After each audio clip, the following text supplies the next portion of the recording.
Bantu Podcast, Life and Reflection. Tukomyewo Saturday 29 October 2022.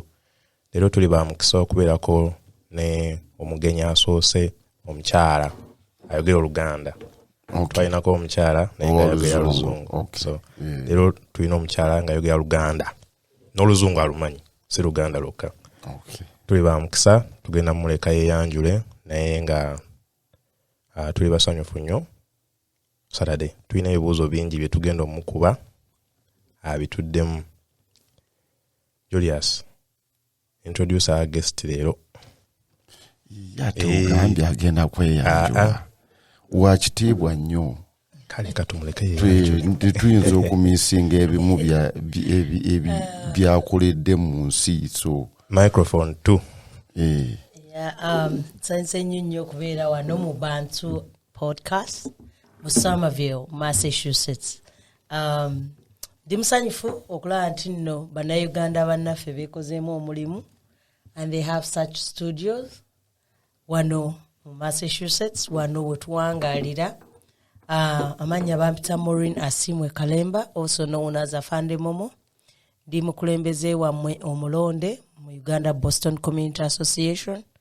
Ate era ndi mukyala munnamagye nga afande munnange wano Umar Katende. So ndi mukyala also omunnamateeka akola mu American Towers mu Urban. Ndi mukyala maama, nina abaana babiri ab'obulenzi, myaka 18 ne 15. Ebyo ebyange ndowooza nga mubumbe. Amina, tweyanziza nnyo. Amina. Yes. Naye mutabani wagana omuleeta mu Air Force. Mutabani yasalawo kati ni mu ROTC byayagala. Tugenda tukola mpola. Olugendo lulungi awo naava wagenda kujjawuze. Yes. Amina. Kati anti faba mutubuze. ROTC simanyi biki ate Air Force kyekibuuzo ekibadde okusooka nti Major ne oli ogambye oli w'amagye noono w'amagye. Amagye ga Amerika galina ebitundu bingi. Esebo. Wawe nnyini w'oli. Mukulu Umar yali mu Air Force. Kama I'm blessing ndi mu magye, the Army.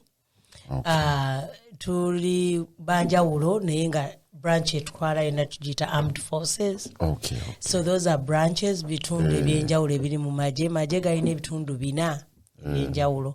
Galina Army, ne gabera ne Marines be bano abalwana ne SEALs, Navy SEALs. And coordinating amate fitness coordinating ne Air Force. Air Force be baranira waggulu mu bbanga, Navy SEALs be baranira kuki mu mazzi.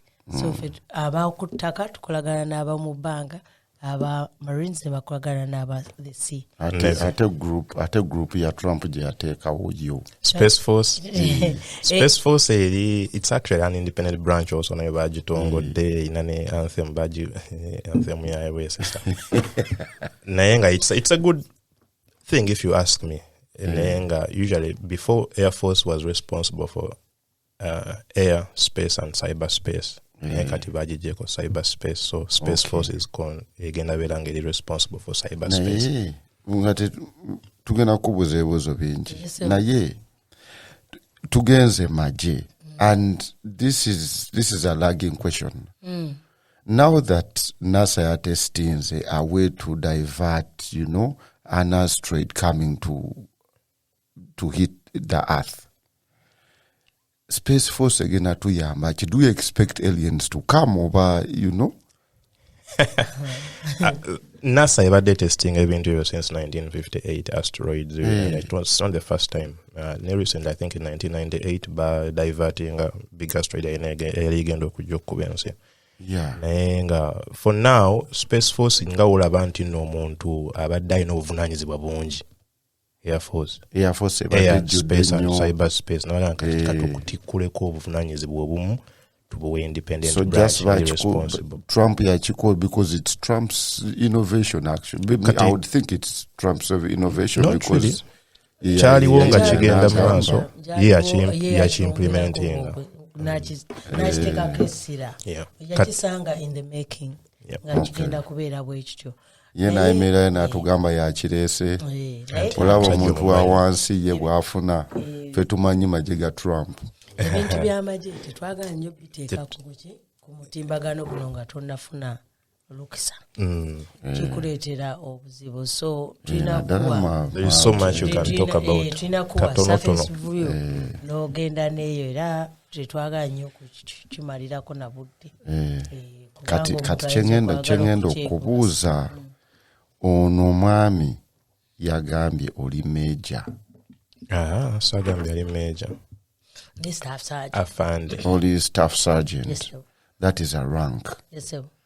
Eyo rank eyiyo kati omuntu ayingira bulijjo ng'asazeho okuyingira yetatuukirawo kati gwe watuukawo otya engeri gy'oyingiramu amagye army and mwami Umar ajja kutegeeza bw'oyingiramu Air Force because now we have two expertise tetukyali nti oli agenda kubeera nga anoonya olina okugenda when you're being recruited olina okukola ASVAB that test, yes.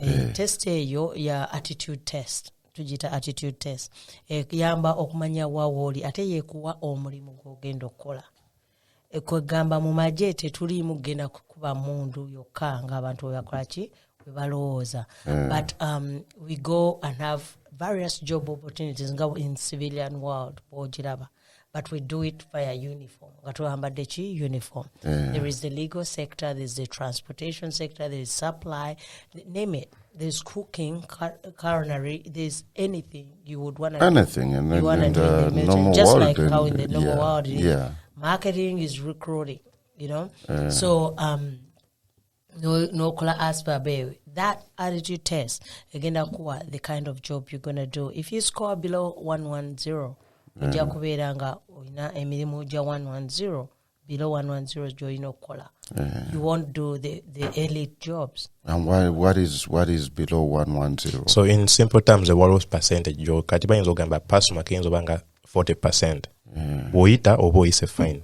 Naye bw'onaafuna 50 waliwo emirimu gy'ogenda ofuna nga gyo above 50. 60, 70, 80% paka kati omuntu bw'ojja gwe nga umalu ne bakutestinga n'ofuna 90%. Oba ne wide variety of jobs. So gwasalawo. Oh, wonderful. Yeah, okay. Naye kati bw'obeera nga oli below that. Oli below 50%, then they assign you. Munango olina emirimu esatu gulonda kweje esatu gy'oyagala okukola kikokola. So then Army ekuwa 3 chances to redo your job. Bw'obanga kati ng'olina omulimu gw'oyagala, then you can redo that test as you enter into the Army. And then continue to excel. So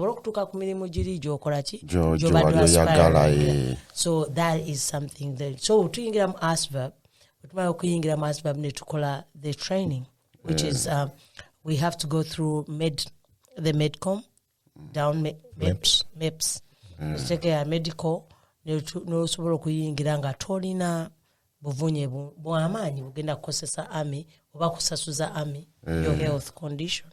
So that one nayo yitamu bulungi, and then when you ticked off on those 2 areas, then you go into the basic training.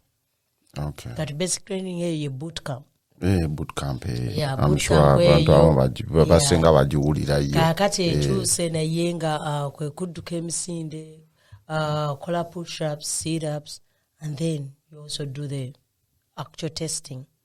The classroom testing wokola exam twakolanga exams atoddamu n'okola ekibuuzo ekirala amagye tulina okugenda nga tukola amagye olina tumanyi kasita otula eneesoose omulimu bakuwadde bootcamp n'okola n'otandika osokola physicals then the testing EOC end of course test. Yes. There's another one. Yeah. Okay. Bootcamp wali endala esembayo. So then waliyo kube mundu marksmanship. Oli maje. Yes. Okay. So jikuba oba tojikubye n'ogiyita you fail. So kati no biyise oba tokubye mundu bulungi fail. But also actually jipanga in 1 minute. Kati you see for a layman like me and many in our community, of course, if you did a sample, it's like maybe 3%, 10%, Kali. Let's generalize 10% abannayuganda abali wano bagenze maje. Yes, sir. Yeah, they are. It's generous, but let's just give a number.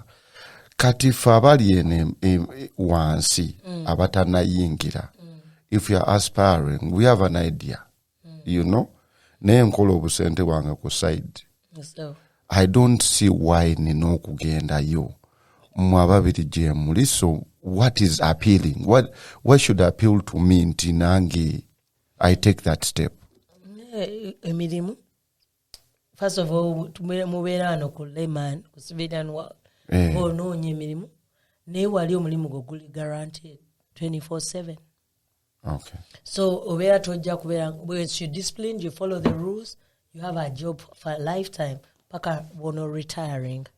That is so major. Kubanga obeera ne stability. Obeera ne nyumba. They give you housing. Housing yo jobeera nayo it's for till 20 years down the road. Ngatosasula. You don't have to pay. Kugamba your duties and your role zikusasulira ki? Ngatosula ku base. Yeah, they can give you a housing of in a community. Otandikira ku base, then when you get married, then you come to the community and it's free for you. And it's free if you're 24/7 working as an armed soldier. Oh wow! So it is one part of your benefit.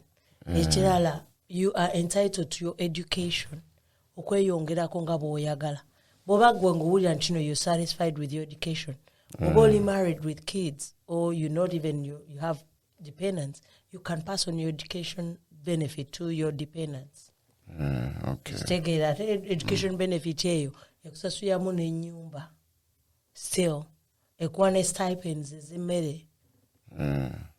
Ekuwa ekigambo nti gwe osobola okukozesaako negundi n'akozesaako negundi n'akozesaako. You can give up to 3 dependents on your education benefit. Okay. So then wetumala netudda ku VA loans, whereby ogwe wonoba ovuddemu ng'ennyumba bagitutte ogenda kubanga osulawa. They give you a VA loan for you to start up, to go look for a house. In the VA loan, you don't need down payment, you don't need interest. Ogenda n'onoonya ennyumba and then identify joyagala. If you qualify for it via credit, and even your credit is okuwanga erina wansi, but still qualify for it and still get it. Okay. So those advantages just didn't know in our military sector, and we love them. Okay. Kubanga ziba zitututte a step ahead than a person atandika buki obutandisi. So swano kitunulako in nga tewetunuulidde ggwe nga ggwe, but you look in forward future. Nogamba abaana bo bw'oliba ovuddemu, probably they will have an easy way. Newagenda kusaba mulimu gamba taata we yali veteran, mama we yali veteran, serving the country. Nekirala akyogeddeko education benefits goyinza obutazikozesa nga sidda mu kusoma nze. So those benefits carry on to the child and your children actually bonna. Nekirala bugwe maasa eyo oyinza oba ofuuse contractor. Nze naawe tubiddingira contract yemu. It could be a government contract. Tugenda kukola ki oba okuzimba something. You bid for contracts, but someone is a veteran, they have higher chance of getting it. Sinti automatic abagenda gifuna, but they have a higher chance of getting it. Because they are serving and see. Yeah. So military is a good thing for many people to join it, and those who can, the young boys and girls who just come mwina impapula ziteredde bulungi, green card weeri, you've just come from Uganda, onoonya kyakukola tonneezuula bulungi, go in 4 years, active 4 years. After those 4 years ojja kuba weezudde ng'omanyi kyoyagala okukola. You can either renew the contract oba vaamu naye nga ojja baamu ne skill with a degree as well, free nga tolina na student loan. Awesome. Yeah. Ate obeera ng'olina student loan, waliyo even relief to forgive you for that student loan bw'oba ng'oyingidde mu magye nga wasoma nga tonayingira. Ne bakugamba nti a student loan before you enter bagikuforgives. That's also something there. So magye is limitless. Bwe tuba tuli ku plains, They even can give you first class because you're flying with them. You on orders. Emigugu jaffe, jitambulira bwerere, you know. So we have a lot of benefit. Between a USO on every airport, almost all major airports. Bali mu lounge, nafe lounge yafe USO. You go there, you take coffee, you sleep, and then afterwards you take on a flight. So which are in the military, military so much into the civilian world, and we enjoy that. Again, I don't want to, dominate our talk with military, you know. Ne chengendo babuza, so you have, and this is my last question. So Mwinas knows on our benefits. And yet in America, basically every local television, there's basically a fundraising for former military people. So why is it that normal people like us, normal is misused in this sense, but to say laymen like us who never served, on a daily we are reminded, help a veteran. With all these benefits, lwaki babira beetaaga ate ffe tukwate sente endala, you know? Sebo, ngenda kikugamba bwenti. For us to enjoy the benefits, there's somebody who has to be putting in the money. So the benefits are there, but we are saying the citizens, to our other service of freedom, protecting you. Can you give us the benefits, so that we can entice other people to come into the service? But these are added ones. Budget cuts also. They are not. So Senate were up to a certain percentage of money every year to the military. So olumu zijja kumala, olumu tezijja kumala. Depending on what the mission is, the missions are for the various branches of the military.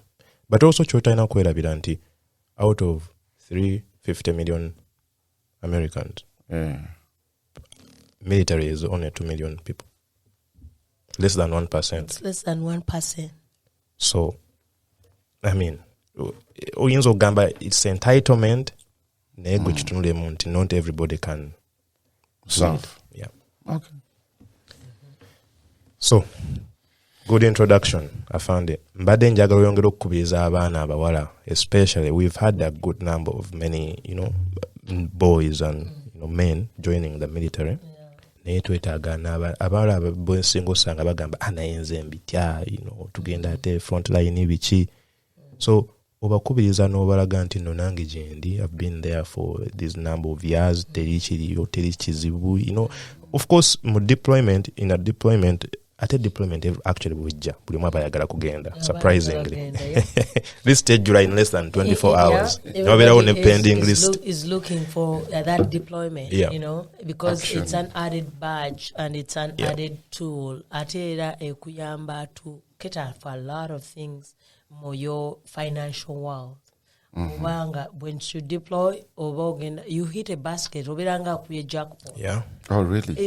But deployment. So there's people fighting to be deployed. Everybody wants in the military to go. When you're civilian, you're thinking as a civilian, you don't want to go. Go front line.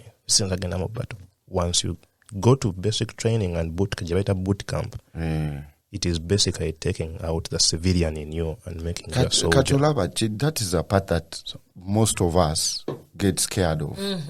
Like wetutula ne umaru ne Afande Momo, we are like, hey, bano ba komo ba kate ba serving ko ochitegera tuva abalamu.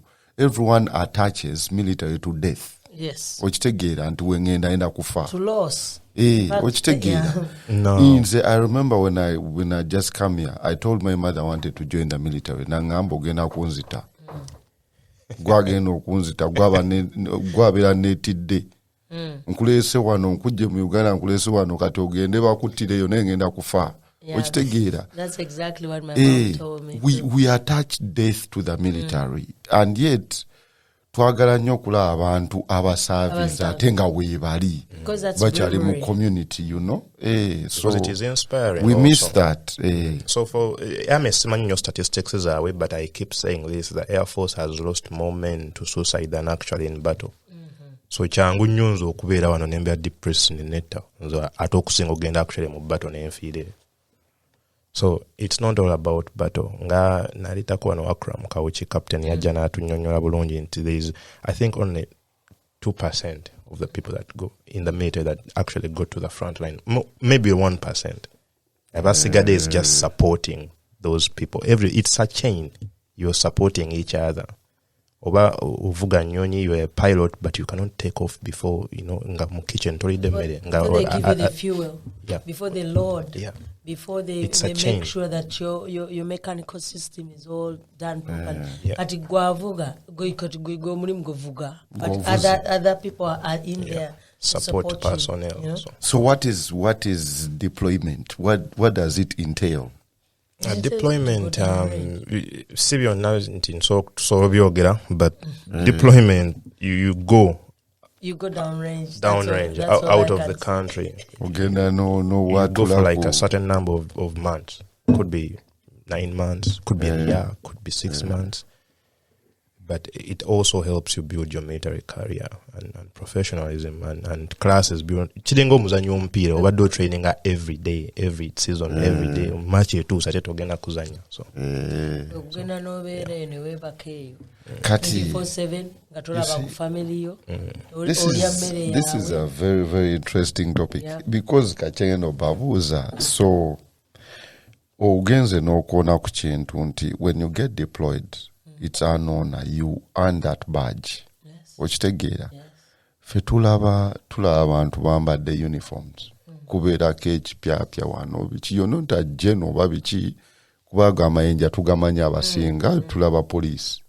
Naye olaba wano kuliko biki and then in movies owulira omuntu bayinza okubuuza omuntu where did you serve n'agamba 3 tours here. Okitegeera na mentioning a destination.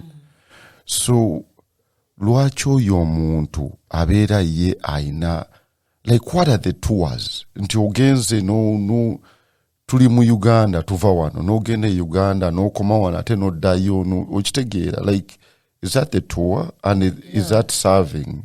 That's serving. Serving actually is you given I mean orders. You're serving anyway. You're given orders. Orders nga zigamba nti no Afande Momo ogenda kuva wano mu Massachusetts.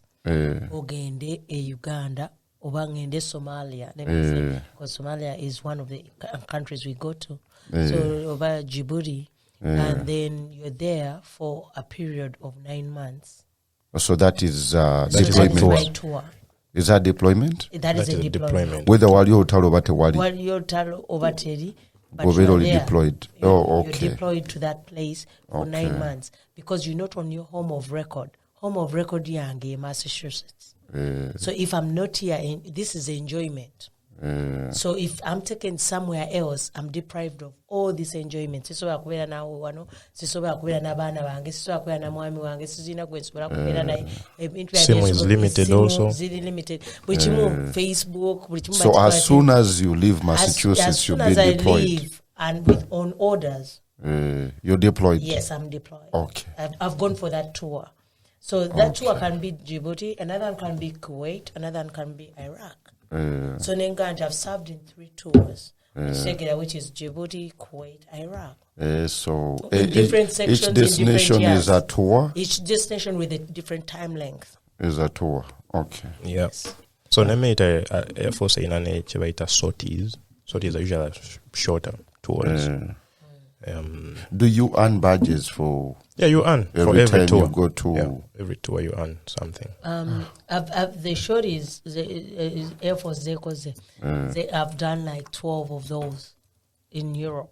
Nice. So I was very, very honored to be deployed in Europe. I went to Germany. Ramstein. Yeah, that was my area, and we worked with Air Force 24/7. And we just were all and about Europe. So it's a good thing in the military or touring to see different countries, to see how they operate, to know how different statistics, why people do certain things. So during that time in Europe, you had been deployed. No, I was stationed. I think that's an 80. Stationed gamba tino tukuje buli myaka esatu oyina ekifo oyina okubeera if you're on active duty. So buli myaka esatu they gotta post you somewhere different. Lwaki tetwagala ekintu ekibeerawo. That's why we like revolving leadership. Otegera for military tetukola ku stagnant leadership. Tolijisanga nti ono leader afabaddewo for 12 years. Hell no, what are you doing there? Otegera new ideas. Oli stagnant now tukyasobola kukola ki?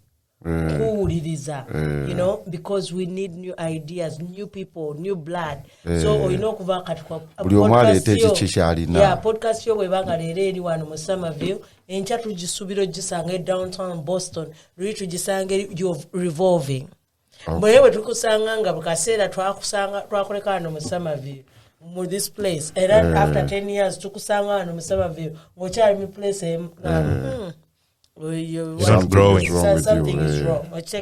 So for us, we move every 3 to 4 years, and when we move, that's when you're stationed. Kaninga ha de munange bantadde Somerville. Encho ja kumpulya ndi mu Waltham je bantadde kati you place young my area of work. Station. Yeah, okay. so I'm stationed right there.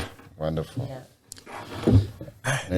Namulese buzo yonagenda biddamu. Afande Momo. Yeah. Mbuliza gwanga. Yeah. So Afande Momo ali mu biti bingi. UBCA president, newly elected. Congratulations, by the way. Congratulations. Yeah. Thank you. Ate era ye aina Afande Momo Foundation.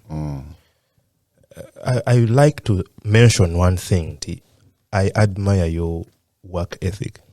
Very commendable. Obeera otyanga okola ebintu byonna byonna, oli military, oli na UBCA, oli mu community, you are efficient leader and a full-time mother. At a full-time mother, byonna bikola efficiently. Olaba ne ku podcast ya Foze, you know. Tuchikubide ku ngalo. Because yagitegeera butegeeze luli. Nakyo tuchikubide engalo.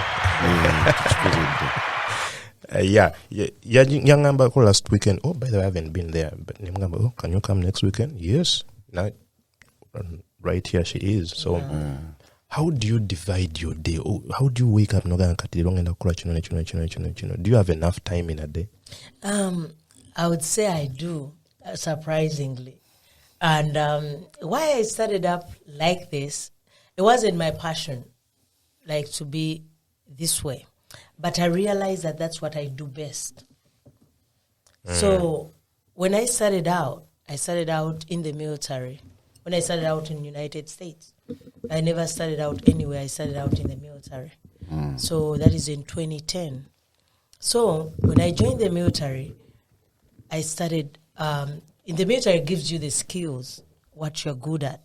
You find yourself knowing what you're good at eventually when you're 24/7 in there.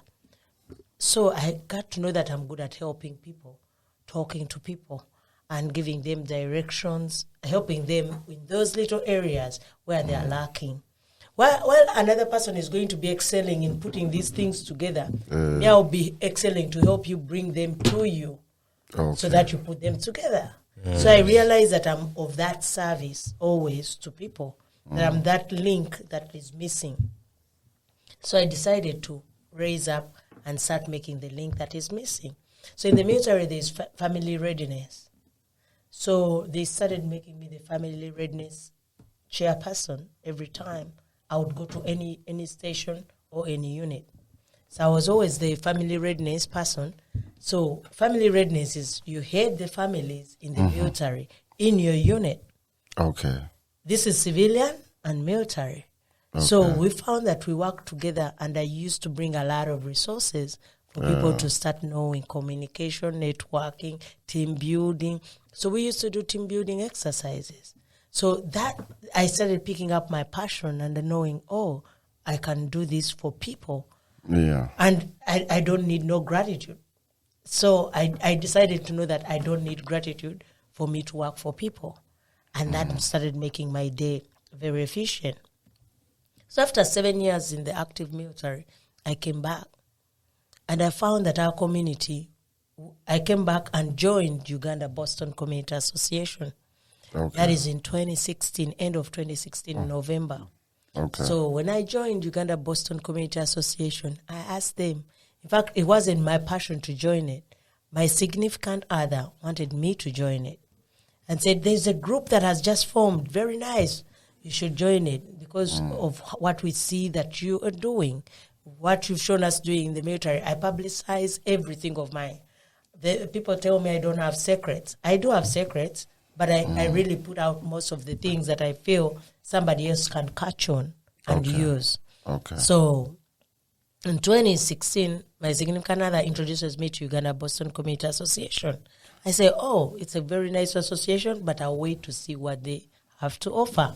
Okay. So they kept on telling me how they roll, and they gave me the advisory role. I was in there as an advisor, and then afterwards I came in as a legal advisor on a legal immigration desk. Because when I came into Uganda Boston Community Association or into the community, I found immigration was big. And people were so scared even to come out to sit right here because they don't have paperwork. That is true. And I said, no, you need to sit on the table. Being without paperwork does not exclude you to sit on the table, does not exclude you to bring your talent, does not exclude you to associate. Because that is how you will be able to do your paperwork. As a Ugandan, yeah, that's how you're able to do your paperwork. We will help you along the way. You'll be like, you're conversating with somebody or networking with somebody. They will tell you what they did to succeed in their paperwork. But if you keep into your own room, how would you ever know? So I brought that awareness, and I made immigration videos telling people, no, stop doing this to people who don't have paperwork. And people of paperwork, come out and let's talk, let's dialogue, let's see how to improve your paperwork so that you can at least attain status in the United States. So that dividing of work, I decided to make one day for the community. And that was always my Friday. So I put my Friday out for the community. Now my Friday is booked out. So I put Saturday and Sunday now for the community. I don't allow activities to come there. I look at the community calendar and say, hey, I'll attend this, I'll not attend this. So at least if I have to engage, let me engage in the night to do anything constructive. But during the day, let me advocate that time for the community. So I make a day for the community. The rest, I just revolve. So I started that in 2016 until now. That's why you find me that I'm available, because I allocated time for it.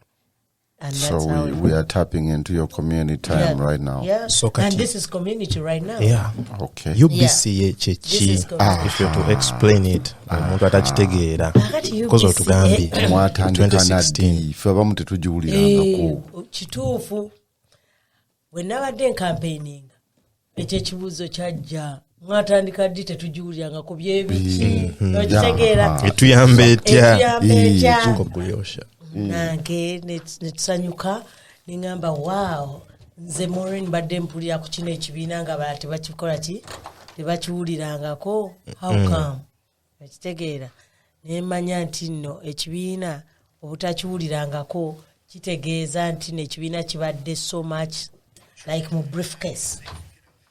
Naye UBCA ekitegeeza Uganda Boston Community Association.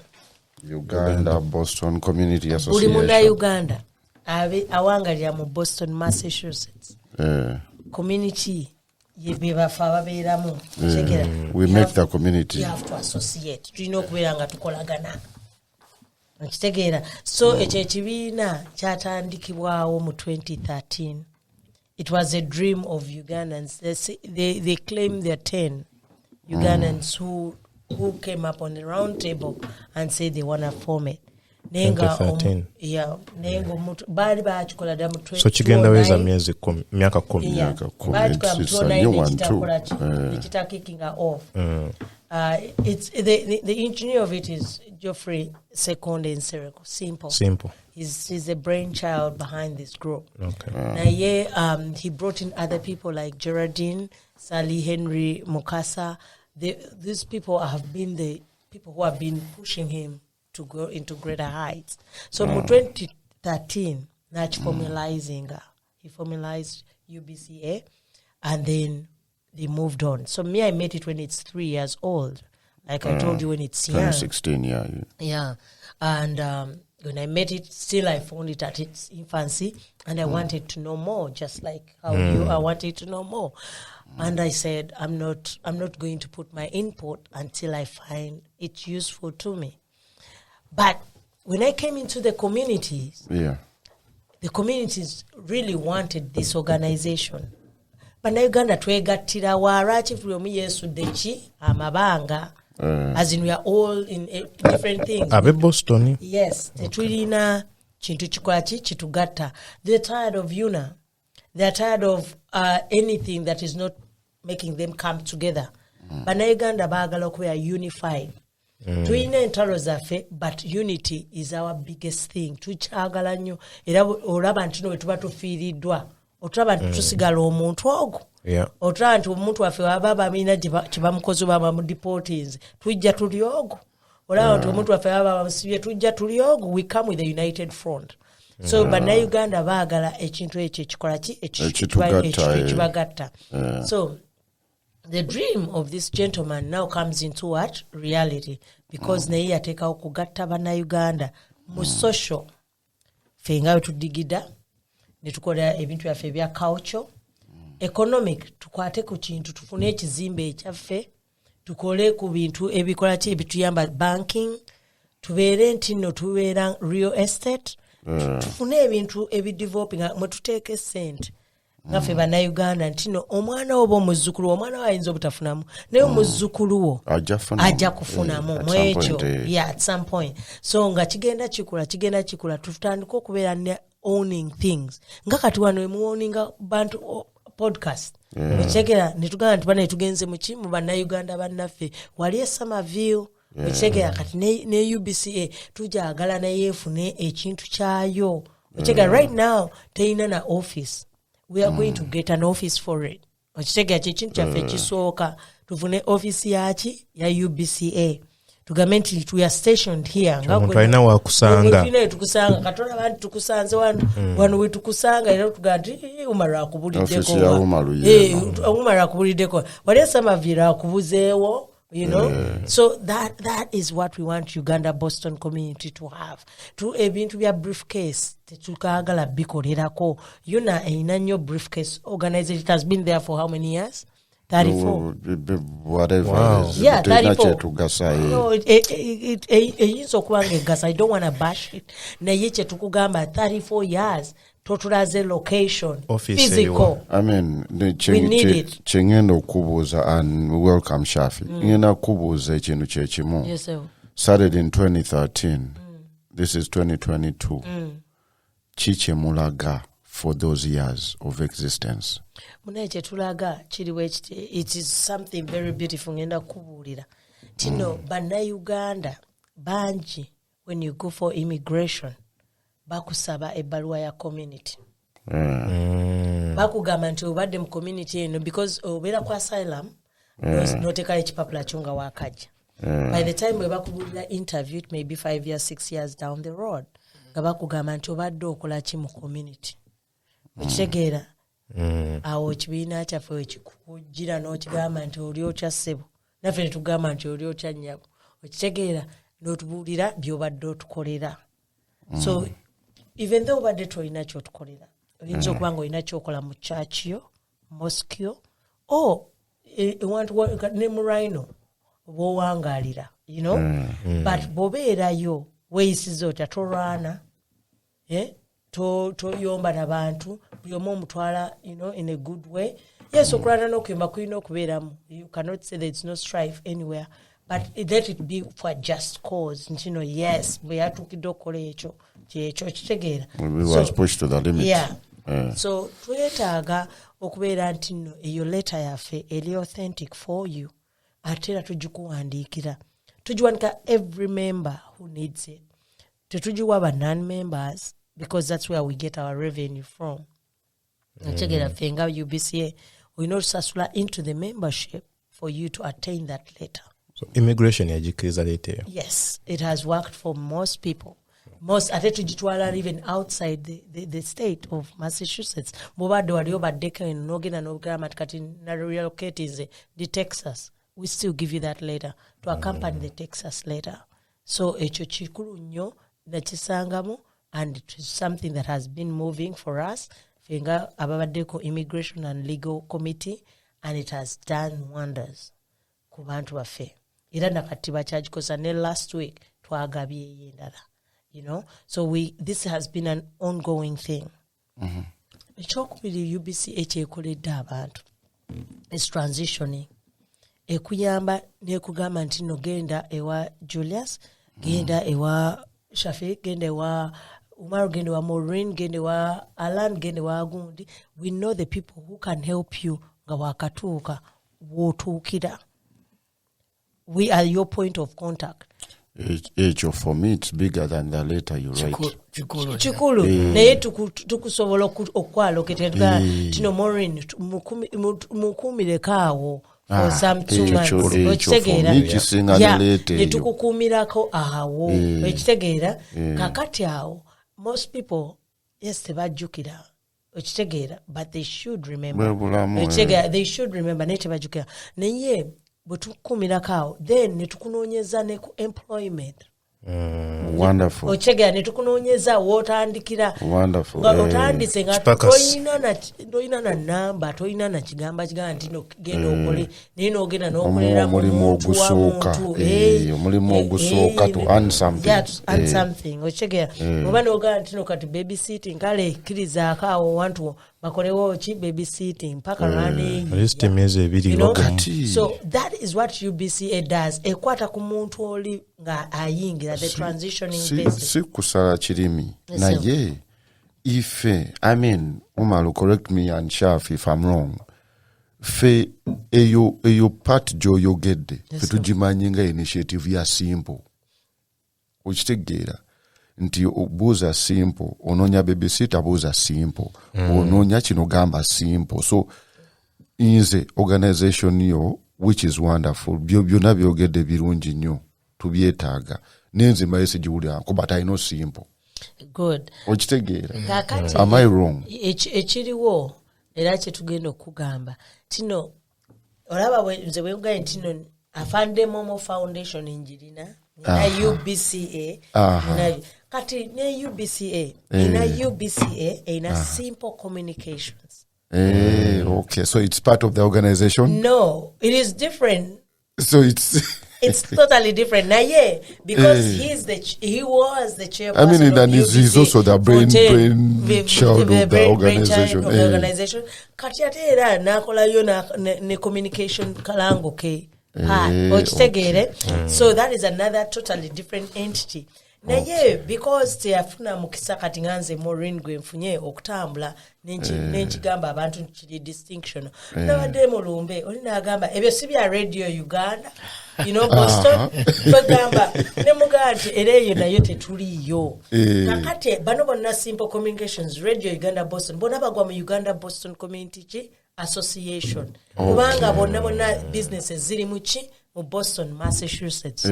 So tulino ziwagira ngawe tuzize ne tugana ne bantu podcast eriki mugundi naye eri mu UBCA kati naye eri mu UBCA nafe tuyingide initiation Saturday every business eri mu Boston nga ya muna Uganda belongs to the Uganda Boston Community Association.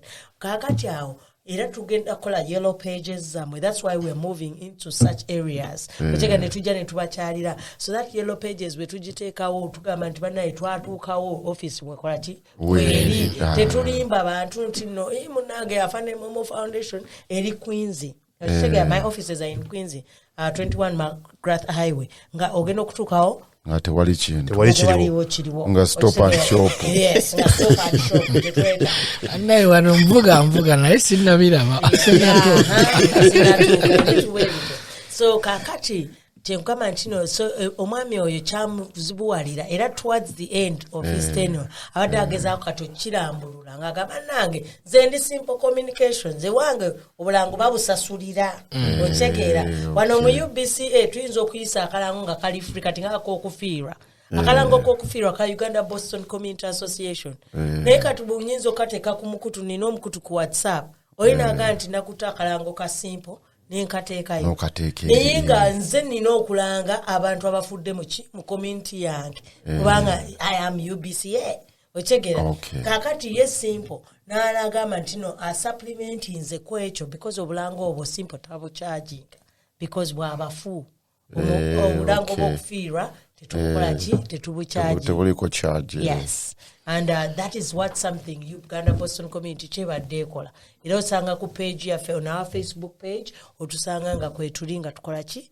nga bwetutyo bwetukolaki bwetulanga so wootuukidde Shafi nga Afande Momo ali mu kutunyonyola enjawulo eri wakati wa UBCA ne Afande Momo Foundation ne simple abadde alungamya what UBCA is kati nze kyenjagaddemu mu bino ebintu byonna onyonyodde nti Uganda Boston Community Association era kuva 2013 paakati nti ekiri ku mulamwa number 1 priority is kufuna office location kyo kyensinza okwagala naye kati kyenjagala okubuuza kyo nti kati eno UBCA because twayogera ekintu nti ekizibu lumu kyetuba nakyo ogenda kukola UBCA nange nchankere enkoleyo UBCA 2 nkoleyo ne Shafi na yakoleyo organization birenga 10 fena nga tukola kintu kyekimu lwakuba nanyiga na Afande Momo akatinze nange nkoze ekyange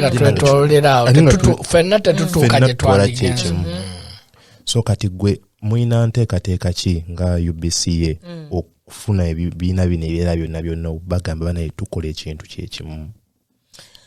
We are not competing with no organization. Echo UBCA tukyogera bulungi we partner with organizations.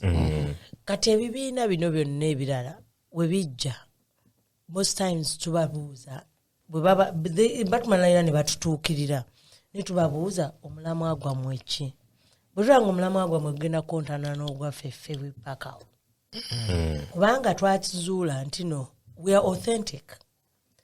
To our boots on ground ziri stronger. Okitegeera omwami oyo akoze emyaka 10 to build that organization. Era boots nzito.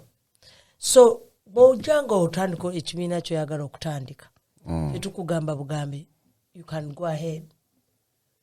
Naye tetugenda kisponsoring or support it because of ABC. Tulaba nti no kituyingiddemu. Kubanga ffe ngaffe tetugenda kubeera able okugamba muntu nti tokola kintu ekyo. Tetusobola. In America, free world, everybody has rights. Buli omu asobola okukola kyayagala. So tetugenda kikujamu. Kati it's up to you okulaba nti no lwaki nkontana naki n'abantu bano. Lwaki seegata ki n'abantu bano. For us we believe that tujja ku enticing paka bono otwegattako. Naye nga tetusobola kustopinga kola kyoyagala. Nze kyendabyemu kyenninga kyendabamu oyinza okumpa bulamu naye kyendabamu nti ekibiina kino kikayungirizi mu kubeera nti kiyunga eyakajja eyetaaga obuyambi kiyunga ebibiina ebibaddewo okubeera nti bituuse bye baagala okukola kwegamba bwenkiraba naye nga nandyagadde okubuuza nti ekibiina kino kitegeseewo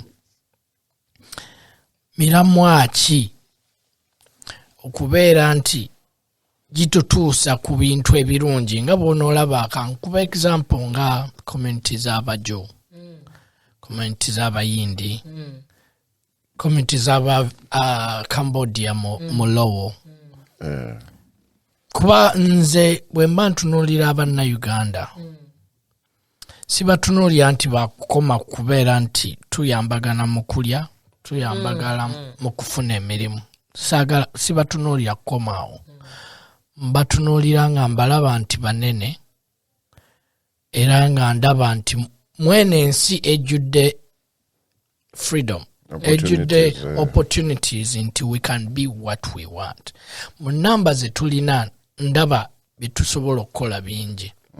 Kati nandikubuuza nti ekibiina kino kiinawo ntegeka ki eziyinza okututuusanga ku bintu nti tusobola okutandika okubuilding a community naye nga ekibiina kino kyekitaddewo nti tulina ebintu bye tukoze nti tulina ssente gye tutandika tugenda wano era mwami Shafiq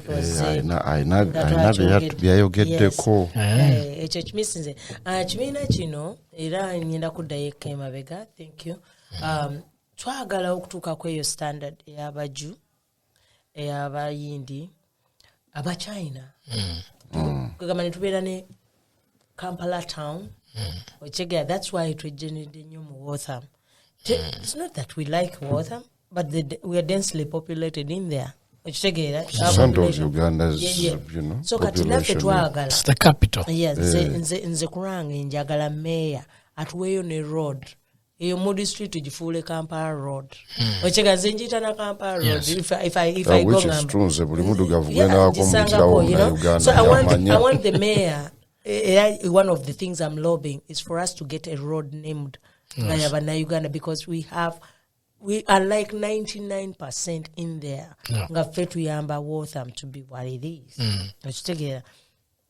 Ekyokubiri twagala okufuna credit union. Ne credit union tetugenda gendayo nga tetulina numbers. Yes. UBCA omwami ono bagambye tebagimanyi badde tebakola. Sigiwulirangako. Naawe oliwo wakusatu. Mbadde wano since 2005. Okitegera togiwuliranga. Yes. Okitegera naye kye tukugamba nti nno kati obuweera nga tetugiwulidde omanyi ba members be twasangamu ze bwe nali nyingira they were less than 20. Okay. And 2016 yeah. And that is 2016. Twatuuse okugenda mu elections. We're not even 50.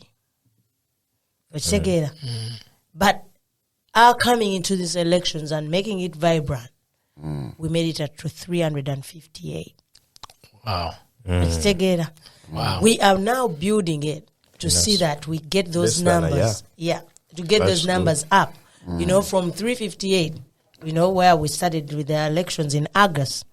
We want to build it all the way to Tokemuchi. Mulukumi no musobyo.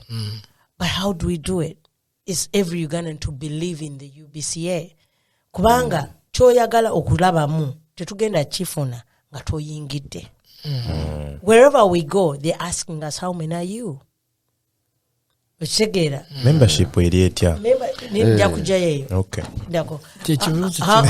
How many are you? Yeah. Kati how many are you? Noberanga when you're lobbying to get those funds to help out our Ugandans, oba tugende tufune community center yafe oba tukole ki?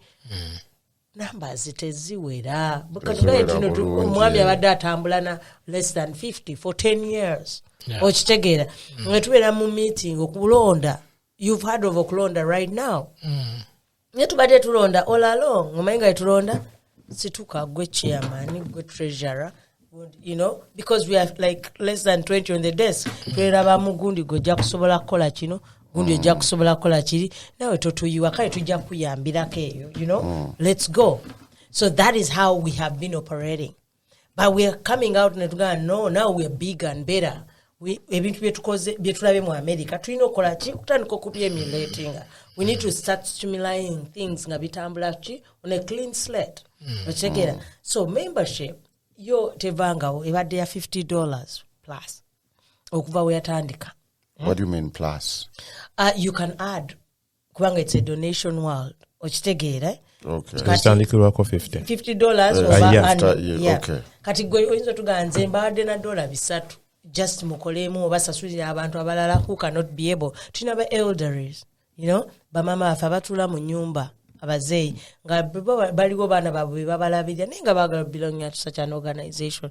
Kati omuntu wajjana atugamba nti atuwadde $4 nga we allocate to those people who would be wanting to be nabo ne bajoininga. Tubakola kine tubayingiza mu kibiina. It's dollars ebina zinzo okutuyambako onto printing the actual membership cards which we want to do. Okitegeera nitugana tutuzikozeseza ekyo. Omwaka obeera blessings ebulungi nnyo as UBCA. Okitegeera. Then kakati your membership ekola annually. Omwaka gwa UBCA gutandikamu a bit. It's like a financial year for the federal government. July 1st. Your financial year federal government is in October. Naye katate UBCA itandika 1st September. All the way to 31st of August. I do not know the connotation behind it, but I'm just going to tell you is that the first referendum I'm going to hold, I'm going to ask if we would love to have such a year. Because you're the president now. Yeah. I'm the president, but I'm always making reforms with the members of the organization. I do not want to make reforms alone. Okay. Because I believe every Ugandan is able and articulate to adjust and digest some information. Why you don't know about it? Because 2, 3, 5 people. So now I'm bringing it via Zoom. Hey, Trina, this suggestion. We have August, 31st August to 1st September as a year, or 1st January to 31st December. Which one would you take? They vote. We go with that year, which people have voted. Bam. Okay. That is the reform. That is the amendment. Okay. Amendment in the njagala okuteekawo mu UBCA for us to gain members, because members is single kututa. You need the numbers. You need the numbers. So in such a we have to have abantu each city, the densely populated cities, to come and be on part of the table. Femwa tulonda okitegera tuli 10, but abantu mu lowo banji tuyinza okubanga kweko 10. We don't have no representative for lowo. Shafi won. No, but what I'm trying to tell you, banji okitegere, so twetaaga omuntu owa lowo to come onto the table. Okitegera muyinza okuba mwatonda omwo ngalira temulimu wa Waltham. Bonaba Jamo Buchi. We need somebody from Waltham, Burlington, Berelika. Berelika is growing very fast. Actually, that is true. Yeah. So all these places is really densely populated, but we need those representatives on the table. Rachi, but what to call ebintu bino. Boba tubuulira bagenda ku ground walini babuulira further the people living in the community. Chiche chokola. Kakati nekibuuzo. Sokulekenya kamubuuze kintu kimu. Wagambye because umalu yakubuuza ekibuuzo but yakubuuziza on smaller organizations. At what part of your organizing and reach out campaign do you realize that you're actually trying to outcompete UNA? I'm not trying to outcompete UNA. Me, I'm trying to look for every Ugandan here in Massachusetts. So you have no objective to go beyond Massachusetts? Going beyond Massachusetts is going to be New England. And in New England... Exactly. No, why am I doing New England? UNA's New England is different from what Boston, Massachusetts... So you never go beyond New England borders? No, what we are trying to tell you is that if the Ugandan is in Maine, UNA's New England is Maine, Rhode Island, Vermont... Massachusetts. Okay?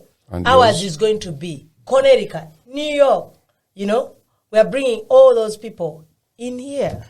Because families, Connecticut, Elanga, Mufe, when you find in simple communications, are broadening a bigger and wider. And all these people have akakwate wano. Baja, they come. This is what we want. Fe tuvagundi ne twawulidde muina invent. No basanga mu invent zaffe nga batudde. They enjoying. Ne tebali ki mu UBCA. Ate baagala okubeera, they wanna belong. Ne batono gye bali. Okitegeera kati ffe tubasaba nti no bajje batukole ki batwegatteko mu UBCA. Kuba cause families abwe ziri wano. Bobe basalawo bagende katujja kusanga tino nze ngenze nembere New Hampshire. Ne mama wange tata wange ne bani bonna bali mu Boston. Okitegeera kakati awo oli part of UBCA in a way. Okitegeera tetwagala kola ki kubeera nga tulimba. So would you say your UBCA is part of UNA? Yeah. So kati nze kyange kya UNA kizibu. UNA ezze nebeerawo okuva myaka gy'ogambye 34.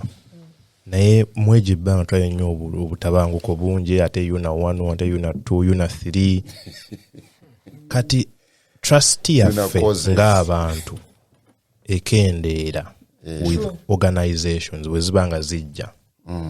So kati mwe mulina nteekateeka kyegamba nti bannaaye emitima gyaffe mugenda gikomyawo mutya because ekyo kintu kikulu nnyo. Ekyamazima abantu ebintu bya UNA baabikoowa abasinga si nti mu bubi naye toyinza manya kati nze kati ngende mu UNA ki eriwo entuufu eriwo etali entuufu eriwo so kati ogezaako tukomyawo nti organization gye kyokoze ennungi UBCA naye twagala assurance eyo nti bannaye tetugenda kukola bwe tuti ate nge assurance ejja na actions. So yemu kwezo nga wogambye nti kuteekawo office muleme kukola bintu mu briefcase way of handling things. So mwino okukomyawo emitima gy'abantu nti tugenda kutula ate biki. So how different is it going to be from UNA? Emitima gy'abantu okukomawo ennyo era okubeera nga kumenyeka nnyo. The first thing is finance. Financial area bwebanga teli legit. Osanga nti abantu baluzinga ki moral and trust mu kintu kyonna in any organization. Yes. Era ffe nkugambe nga UBCA tulina okukola nagambye dda Mr. Treasurer alina okukola audit. Tubeere nga tulina audit yaffe bwe tuyingidde mu ki mu office yaffe. Why? So that every year if we do an audit ne tugibateera wali ku mukutu gwaffe, and put it out there, everybody knows how UBCA finances zitambula. Ne mutugamba naye kati leero bino mwakoze volongoto, we need you to do better here. That brings back organization eba yammwe to credibility. Yes. Tubanga sife tukola ki tubakola decisions. Ekyonoonye UNA ennyo is that organization si yaffe. We just attend.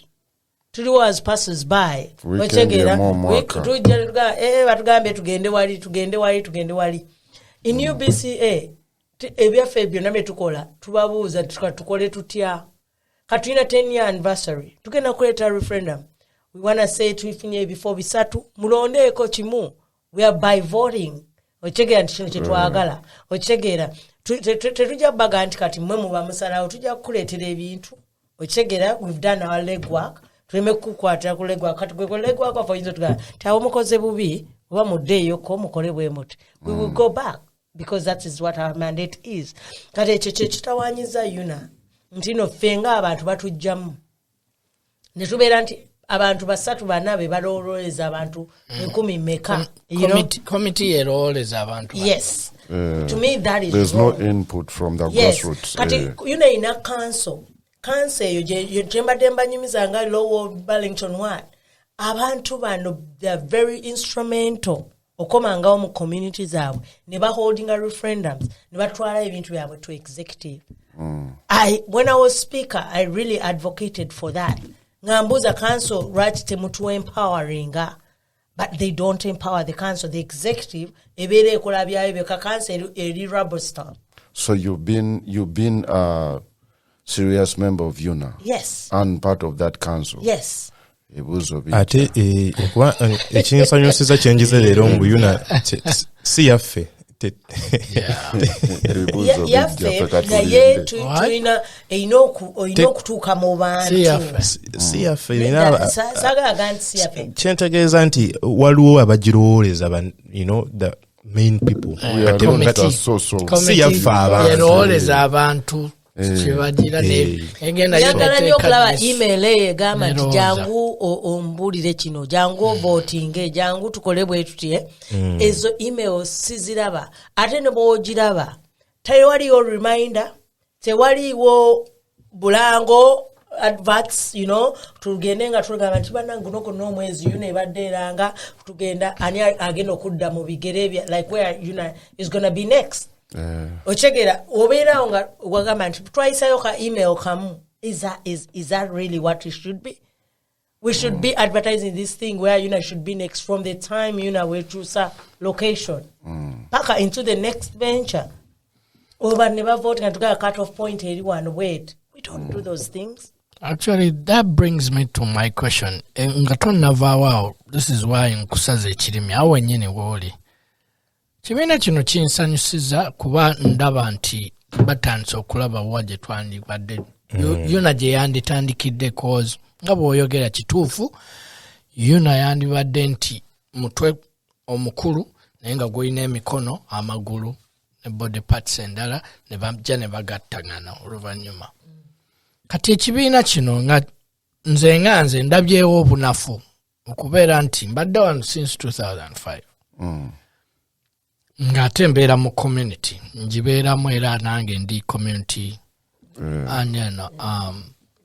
leader naye okuba nti sikiwulirangako kimmalamu amaanyi ekyo kyekisooka ate nga abakifuga mbamanyi bantu bange mbamanyi simple kati awo wendeetera ekibuuzo oba okuteesa I think obadde okikoonako naye njagala ndabe like miramu biki ebiteekeddwawo okuba nti ng'era bw'oyogedde nti yuna erinda mwaka naye mujja tulaba mujja tujaguze naye nga kitujaguza cause to me yuna eyita abantu kujaguza celebrate what I don't know what have we achieved kati tuyizeewo kyawo nti kubanga okubuilding a community kutandika January to December. Community erimu ebyetaagisibwa wiki ku wiki kati ekibiina kino community yaffe eya Massachusetts oba New England in future etuyambye etya okubeera nti on a daily basis wetuli era etuuse etya eri okuva Waltham netuuka North Andover netuuka Lowo netubeera nti ffenna tukwatagana tugitambuze kubanga nze manyi senga mwali mukozebwa ekiti nga kyembuuza abantu abo abaali abiri mu myaka giri mukoze bulungi gino emyaka like that's a tremendous change of 300 people kuva ku bantu 5 right naye biki bye mukyusizaamu okubeera nti ekintu kino kitambula kituuka mu maka gange kituuka mu maka ga mukulu maka ga Julius ne kibanga tekita kuba abantu baffe nga bannayuganda ndabyemu obuzibu bumu era n'ekibiina kyange kyendimu right now kirabamu waliwo obuzibu obuliwo twagala nnyo okutambuliza ebintu mu nkwawa tumale ate tujje tubikuba abantu naye ng'osanga tuba twabitandise ne tubyanjala bwe biti in the beginning yes byandibayambye okusinga okusooka obikweka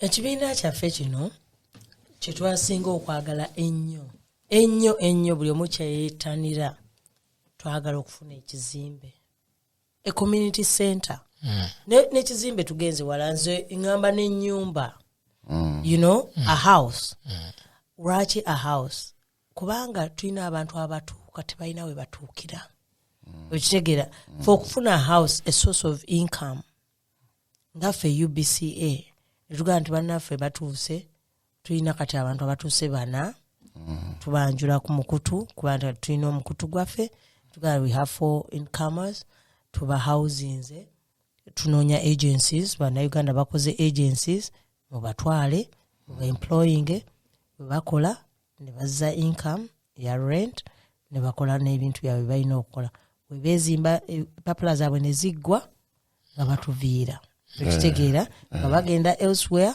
nga tunoonya ki abapya abaddako so enyumba really nkyagala it can be the first offices mu nyumba omwo mubeeramu ne office okitegeera I really want that house ekirala kyensinga okwagala even nga nkirowooza n'enkya n'eggulo is our community center.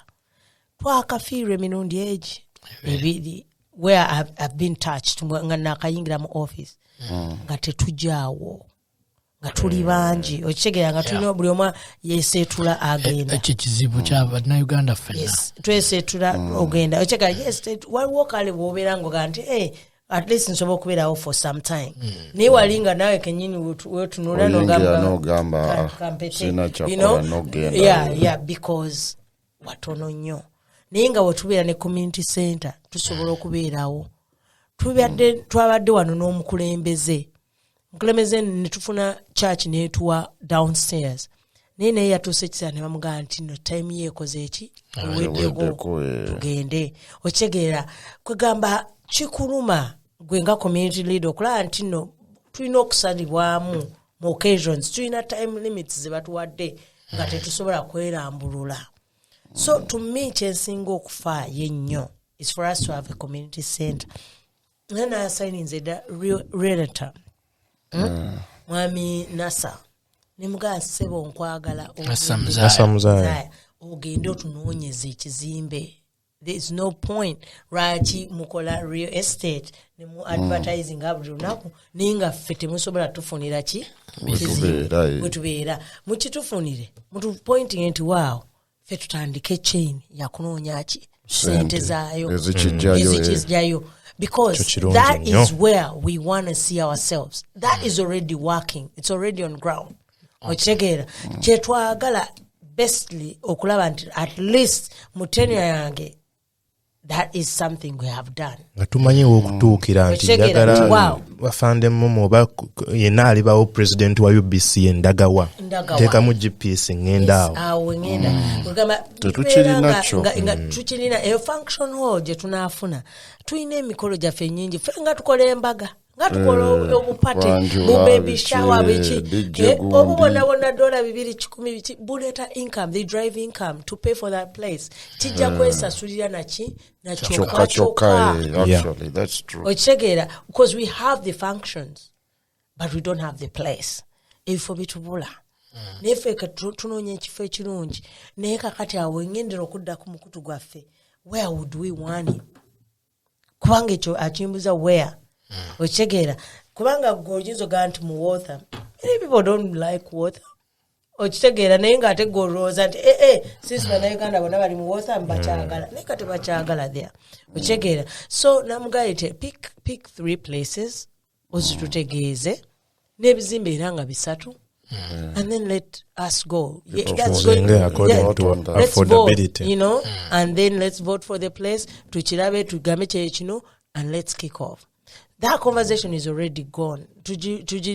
Tulinze mwami Nasa tudizachi results tuziteke ku mukutu nyaga bategeeza nti mwenna wano twali n'omwali kogo mukutu era go tutegeeza tukufollowingirewo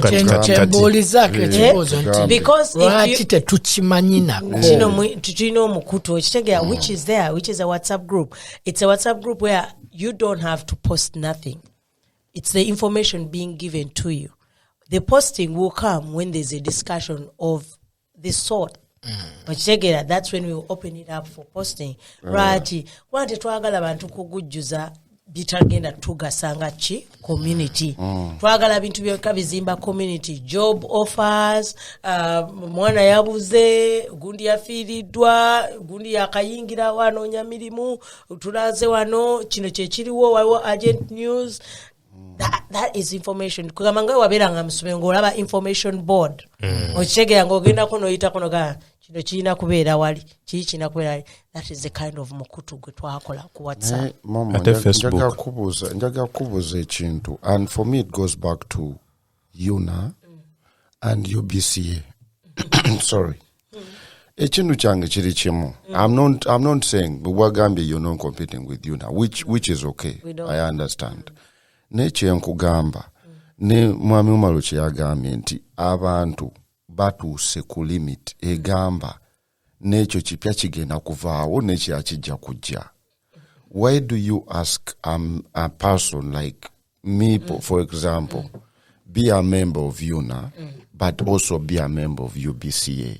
Okitegeera nti newelwa lwataano wano n'olwataano wali kyekikumi okitegeera naye nga nze kyendaba UBCA eri mu kunkolera bintu byenjagala. So would you advise me that listen sooka obeere ne kano kayina ideas nungi ekinene kyalemwa. I wouldn't say I'm not there kugamba nti ekinene kyalemwa. Two-part question.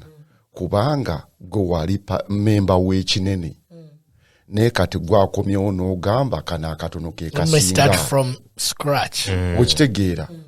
So why would you advise someone okusigala mu kinene ate nga akatono kano k'oleese president waako yeggwe kayina ideas nungi nnyo ffenna it's ideologies but they are really beneficial to all of us. So however much ogamba toyina competition n'ekinene which you've been a member on that supposed council fete tugimanyi. I've never been on that council sijulianako naye ovuddeyo mu kinene kiri ekitwala America yonna North America ne Canada okitegeera oleesa akatono kayina ideas nungi nnyo. Actually just to tell you byonna byogamba podcast eno we satya ne tugamba lwaki una teyina kizimbe lwaki teyina byonna nga obyogedde twalibyoza kyetubina era Afande Momo jakusaba omuntu alowooza watuwuliriza mu episodes ezisooka zonna olabe owulirize ebizibu byaffe ebituluma.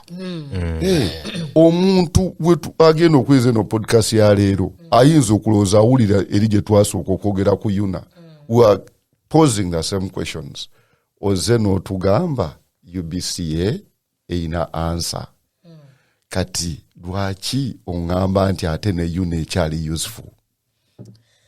UNA ngati ngenda kunyumiza nti no ngenda kubula how I ended up in UNA.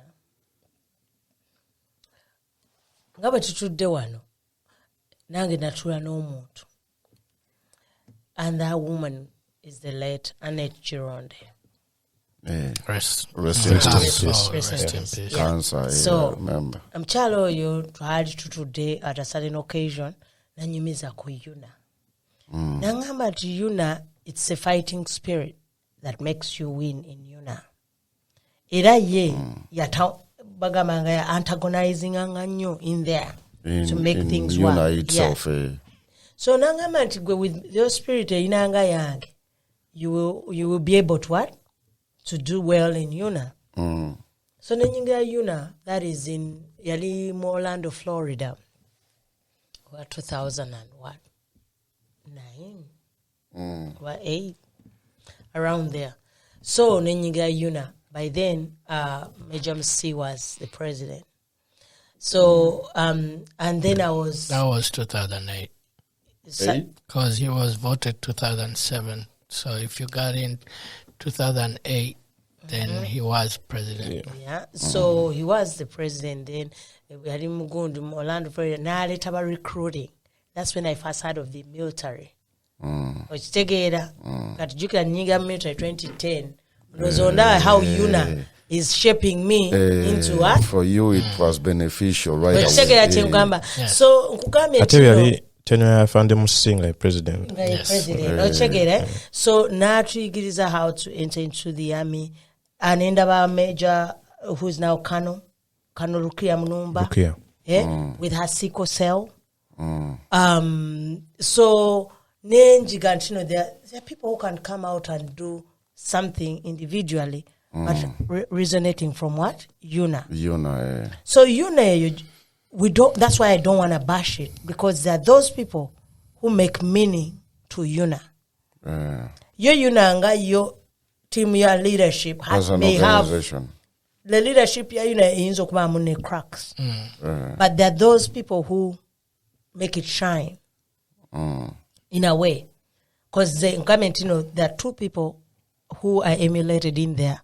In my first UNA, jena yingiramu. Ochitegeera chenajjamu. Bine okuambala engoye, genda kuzina, kola biki. It didn't appeal to me. Nabikola china bigala. So you need fengaba na Uganda. We need to always focus. Tetulina sense of focus.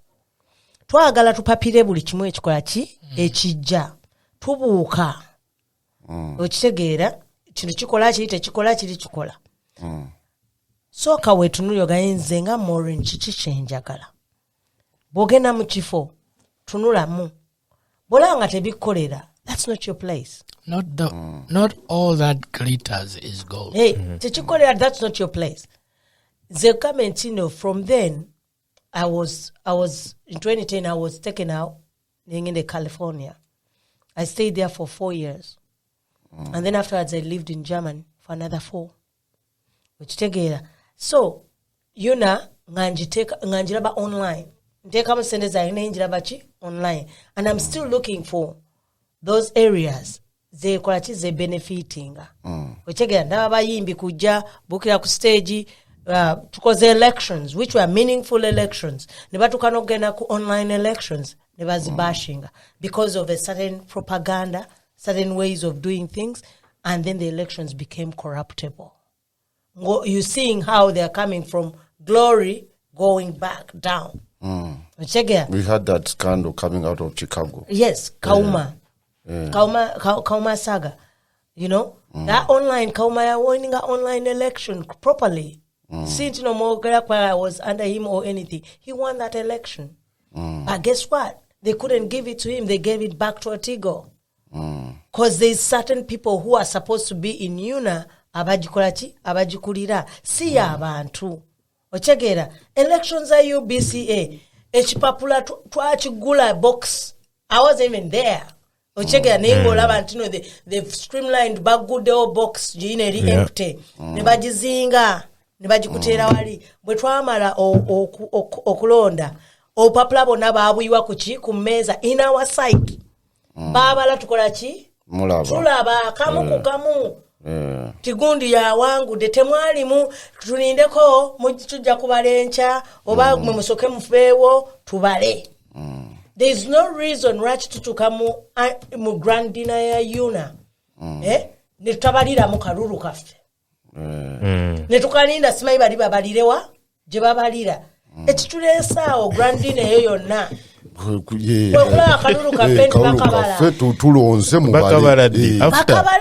bakabalire wali eri mu koona ne bajja ne bakubulya bubuuliza results. NBA lottery. That is not supposed to be. Obululu buli bumeka abantu abalonda mu Yuna bali bameka bina bitano basukawo obululu obwo bitano buyinza okulema okubala in a night. Of course no. Not allocated from 8 to 10 tugenda kubanga tubala bululu ne tabeerawo. That's when even you should break your AGM. Ne kati momo nekira kyekugamba kyekyo. Those are the things yekugamba tibotandika okutunulira ekintu kyoyagala gwenga gwe. That's what I said, priorities. Naganze bwe nagenda mu Yuna nanoonya priorities. Ochegeera and I was able to achieve muche nagendamu okunoonyamu. Saagenda kunoonya dance, saagenda kunoonya interaction, saagenda kunoonya mwami. Okitegeera nagenda kunoonya ki ekisobola okunzimba nga nzize mu America and era nakizuuliramu. So nkusumbiza nti no buli organization osobola okizuulamu singa obeera oli focus. Ekintu kyaffe kiri obwongo waffe obwa youth butuvuga nnyo mu kudigida, butuvuga nnyo mu ku associatinga bannange tulina bannayuganda kye tulina ekisooka bandwagon. Tewali akkiriza government kajja yambalenga Maureen oyayambadde biki olina kubeera nakale kagundi ka condition ebiti bigenda maaso. That is how you dress. Awo bakulaba nti you dress. Zerabadde Bobi Wine omuna nga trend gy'oleese y'okwambala yeeno ne mugago don't worry about my dressing. Nze kulaba ani Bobi Wine. So my focus is not on whatever who's dressed how. Yes. Then my focus is on who I've come to watch and what message jatuwa. So we put attachments ku bintuntu ebiragenda tutwala ki mu maaso. Let's always put attachments to our goals. Goal yo erichi. Ochegera. So goal yange nze mu UBCA kwe kulaba nti UBCA eno ebeera useful to the community. Temulimu sigante tudigide tujja kudigida. Sigante tulye mere tujja jirya. Neyenge ekigendera kyaffe kiri ekisinga tukikoze eki tukikuteko. But there should be someone who sets that agenda. Sila nyo kwagala kulenya bana Ugandans. Yeah. In general, saga nyo ba blaming. Well, to some certain extent, ntinga ela ubero muzadde. You determine how you set the agenda waka. Obunafu bwa bana bo mwana abera mwana bona muleka bwatyo aja kula bwatyo. Ne wona mugamba nti kati boti bwetuwelisa. Omwana aja kukigoberera. So yuna naye yinzo ba inobunafu bwayo, but if they have the agenda straight, nebaga nti no tujja bane dance fine nene kino tugena kikola. Fa abantu we abandu wago tujja kugoberera. Yuna wenaka ya lumunga elese programs za you know misomo birungi nyo era abantu bajja kugoberera ebyo. It is all about setting the agenda straight. So chenjagademo mweno community organization era nachogera kolori ndi we have to come back to the grassroots. Wansi tufune concentration areas ezirimu abana Uganda, Boston, from New England, tugende Texas, California, Chicago, Midwest. Once we have the numbers, UBCA in the numbers, you have over 2,000 people. Ne Texas baina 2,000, ne California tusogena kuyuna. Netubagama chino chetwagala. Now we have the numbers. Kati once we have the numbers once netukole kibine kyakati ebe baddewo nungi eba nungi nti badde ina emyaka mingi kyetumanyi netubagamba this is how we want it to be. Nanti jukira bakugambye ekibine ekyo kirina bannanyini kyo. I don't think they would be able to. So nze ndaba Afande Momo kyebakola election ya Ohio notugamba nti no ono yagenda okubeera president addako. Can you do that? And the president addako era kati ye advertising already as a president nga wakitugamba mu Ohio. And then you think you can belong, you know. So today ku grassroots mukuru Umaru okujja ku point gyobadde oyogerako nze njawukanamu naawe buli kimu okirese bulungi n'oyoza bulungi ate n'oyanika mu ttaka. Nze nzirayo ku point ya mukama wange ono gye yabuuzizza era nga njagala okuddiramu ekibuuzo Afande Momo kuba nze I believe Afande Momo alina by'atasobola kwogera nga ye nze nja bimwogerera kuba abadde asavinze enjuyi zombi yombi abaddeyo. Nze nga nze nja kugamba omuntu ampuliriza right now. Uliriza osengejje byowulidde nga bwakugambye nti gwe tunuulira ebirungi ebiriki ebirimu naye bw'omala okutunuulira ebirungi ebirimu nzirayo ku point yo nti tukuŋŋaanya abantu UBCA mukuŋŋaanya abantu bwe mukuŋŋaanya abantu bwe tunaanyweza n'omusingi buli kimu ne gunywera. Texas naye ejja kunyweza omusingi nga bakoppa kyetukoze. Okiwulira New York ekole California ekole. Bwe tumala okukola ebyo byonna ne tumala nga ffe bwebanga UBCA kubanga mu America what wins is who gets there first. Bwe munaaba nga mmwe mugerinze there first mubeere kyakulabirako eri abalala bonna bajja kufollowinga. Bwe bana bafollowinga at the end of the day then mwina okugatta enjuyi ezo mugambe nti ziri zonna UBCA Boston, federal. UBCA, Texas, federal government. Then at the end of the day, temukole ensobi atokuddayo kuyuna. Kwe kuli okwoza ne mwanika mu ttaka. Kubanga nze ebigambo nze abyogerera Afande Momo nze mbagambye kuba mu bwabadde ayogera alina kyagambye nti egasa abantu ate nga nange nkirabyeko erina abantu abalondemu beekola ki beegasa erina emigaso tetuganye nti erinamu byegasa kuba yasobola okgenda ye nga ye n'apiikingayo naye era etunula ku batono nnyo ate abatono ennyo abo bayambibwanga balina gwe bamanyi ali waggulu. Kati ba Momo mwe mulinga 10%. Kati Momo okubeera nti yali amanyi omukyala gwe yasoose okumentioninga may her soul rest in peace. Ekyo kyamuyamba nnyo okubeera kati nze Shafi waabwe nzija 2005 2006 2007 sirina n'omu gwe nkola kigwe manya ali kakiiko era bwe najja ngenda kugendera kati point gye mbadde mmisinzeemu gy'oyogedde gye tublaminga bannayuganda saagala era nga mukulu Umar bw'agambye nti bano abaana bano conditioning yaabwe gye baava gye baakyamira eri gye tuva mulaba ebiriyo bw'otunuulira media yonna is music bw'otunuulira TV music bw'otunuulira buli it's entertainment abategesi b'ebivvulu enkya neggula kivvulu mulinde ekyagundi mukyende ekyagundi mukyende bw'otunuulira ku TV tekuliiko wadde programu egamba nti tutegeseeyo ababazi empaka z'ababazi anaasinga okubajja kino agenda kufuna sente atandike kiri teriyo nti bamakanika bakoze kino teriyo nti HGTV nti bano bazimba mayumba bakyusa amayumba nekola ki okitegeera okulakulana tekuliiwo kati abantu bano bemunenya they are conditioned like that they think of the world being in glitter buli kaseera banoonya masanyu n'okukambala akagoye kati gwe bw'oba okoze ekibiina gwe kitaabwe gwe maama waabwe manya ebizibu bye balina tandika okubakola ki obikyusa bakolere entegeka nga tobakolera ntegeka eri gye bamanyi ate obawa ebirungi ebinaabaleeta kubanga okubajja ku kiri kyebamanyidde ekitemagana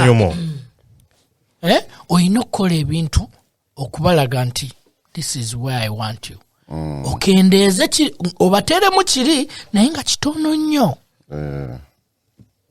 kati ololaba ekyo afande gwewasanga afande musisi yabangulwa olwokuba amagye gawano yabangulwa ne bamulaga entegeka how to do things naye lwandowooza olaba yabaleetera ekintu ne kibalema okutwala ku a large scale era we yavaawo nekiddayo okitegeera so ebintu bwebityo mwandipiikinze ne mutaddamu nsobi ezo nze bwemba ndaba ebigambo byange nze kyendabye nange grassroots kino kye bazimba kirungi and once you have the numbers you can't go wrong. Yes.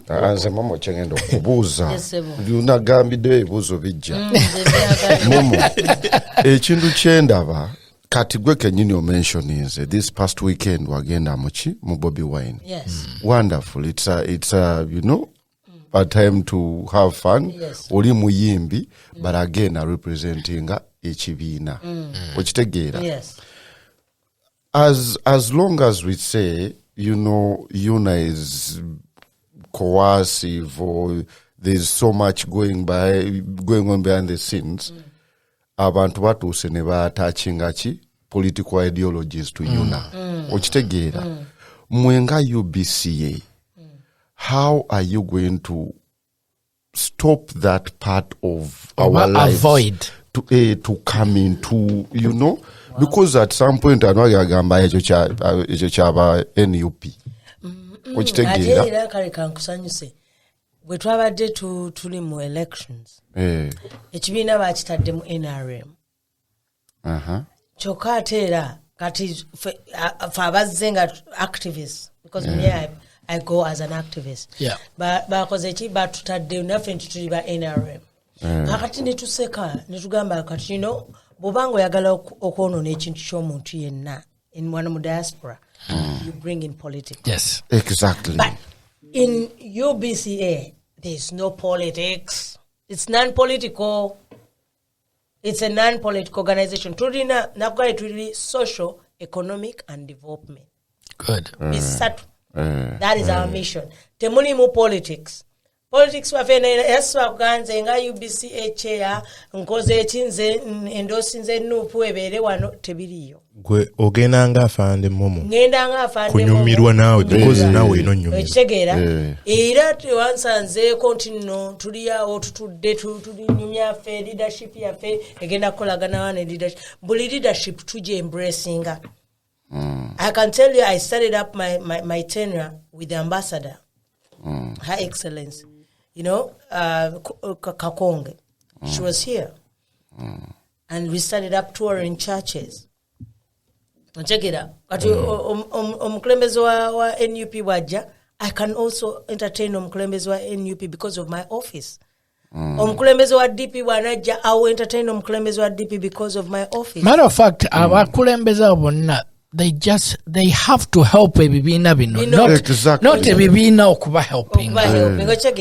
So kati politics is not in there.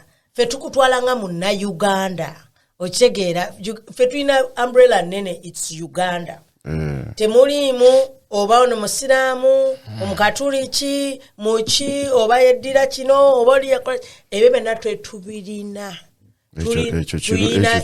Tulina Uganda gye tukulembeza era fo jja tusanga nga tudayininga oba mukulembeze wa UNA tugenda mu receiving abulungi gawe hello mama thank you oze oli muna Uganda okoze eki otuuse mu Boston ochegeya tukusanyukidde ekyo fe kye tukulembeza oli muna Uganda that's first and foremost, that's it. Ebisigadde byonna byonna incognito tukuyambye tutya gwenga omunna Uganda kubola nga tubanoonya n'eriyo nena gye bali abatono ne tugamba badde muli batono kale nga temunneefominga mujja mubeera naffe bwe muli yagala ne mugamba nti mwagala kukola kyammwe tujja bakola ki we shall enable you okitegeera kubanga fwe twagala munna Uganda buli wabeera abeere nga atutumuka abeere nga amanyibwa abeere nga wa mugaso ye UBCA bwe bulungi pozi n'ekira yogerako ku membership katono nnyo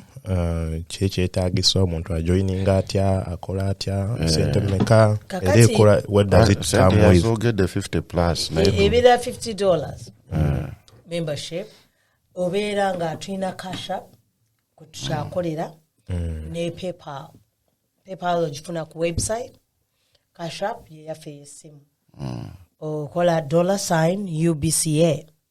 It will bring up Uganda Boston Community Association. Tuyina ne simu yaffe. Ere simu yaffe yeli attached to what? To the cash app. Cash app egendera ddala mu Citizens Bank. That is where UBCA has. Ekibiina kino kiri registered? Kiri registered. Bawandika ne baluwa za immigration. Yeah. So we are registered to mu Citizens Bank. That's where we bank from. And we attached our cash up onto the bank. Sente zo ziyingira straight mu bank. Tetuzirabako. Naye bwe zijja $5 10 lye ligenda mu building fund. Kakati awo era waliwo referendum because ana gasigala gakolaki. Era mbadde enda kukubuuza ekibuuzo nti waki tetubeera neribeera nga lerisigala ana ne tugatwala wali okitegeera. Yeah, so that is the referendum endala gye tugenda okukola ki okukola. So I've told you that yes, he built a structure for 10 years, but yes, I'm going to build a structure. There is a lot of amendments, a lot of gray areas that where constitution is gray, So we want to rebuild those things in our first year at least. So, structure and how building. How long is your tenure, and who is on your committee? Like, could you also give us that? Yes, it is 3-year tenure. Yeah. From 2022 to 2025. Okay. And then we will hold fresh elections. In 2025. 2025. Okay. Kati elections ezo wetugenda okusookera kubanga abantu abasinga zaabanyiiza kino tebasobola kukola ki kuvotinga. Because Bannayuganda kati nga abava Worcester, they said we cannot drive for or just a ballot box. Okitegeera nga naawe babala bavotinga wano nationwide. Balina absentee ballots. Okitegeera balina overseas ballot. But no gonna just physically no gonna post office and you vote and you go. You know they have polling centers. So kakati fenga fe bana fe tugamba nti twagala bali aba main bawa owa main avuge nti ajje ku Africana alone. Just okulonda it's not working. Not physical. So those are the reforms setugenda okolachi okuleetamu so that we tutuukira mu kuddamu okulonda okitegeera buli kimu kiri streamlined well omanyi ye trust gye tukugambye gye tulina okuzza mu bantu okitegeera abantu boba empoweringa n'obateerawo ebyo ebibakola ki ebibeera feasible for them baagala okukola we found that tusanze akakiiko ka UBCA ng'abantu baagala balina ennyonta you know the youth wanna come up bakole youth center yawe bayigiza abantu basketball they are those abamanyi football je bali omulala yaga volleyball abawala waliwo omwana muto ayayanira volleyball. I'm calling upon a volleyball coach aveyo ajakoleki ayambo abaana bano batandike volleyball team zenatandika soccer team Boston Cranes nenchitandiko jitambuza you know in different areas najitwala mu Yuna now it has been there twice you know playing abana ba playing so I've tried to make people aware of life does not stop in your own condominium.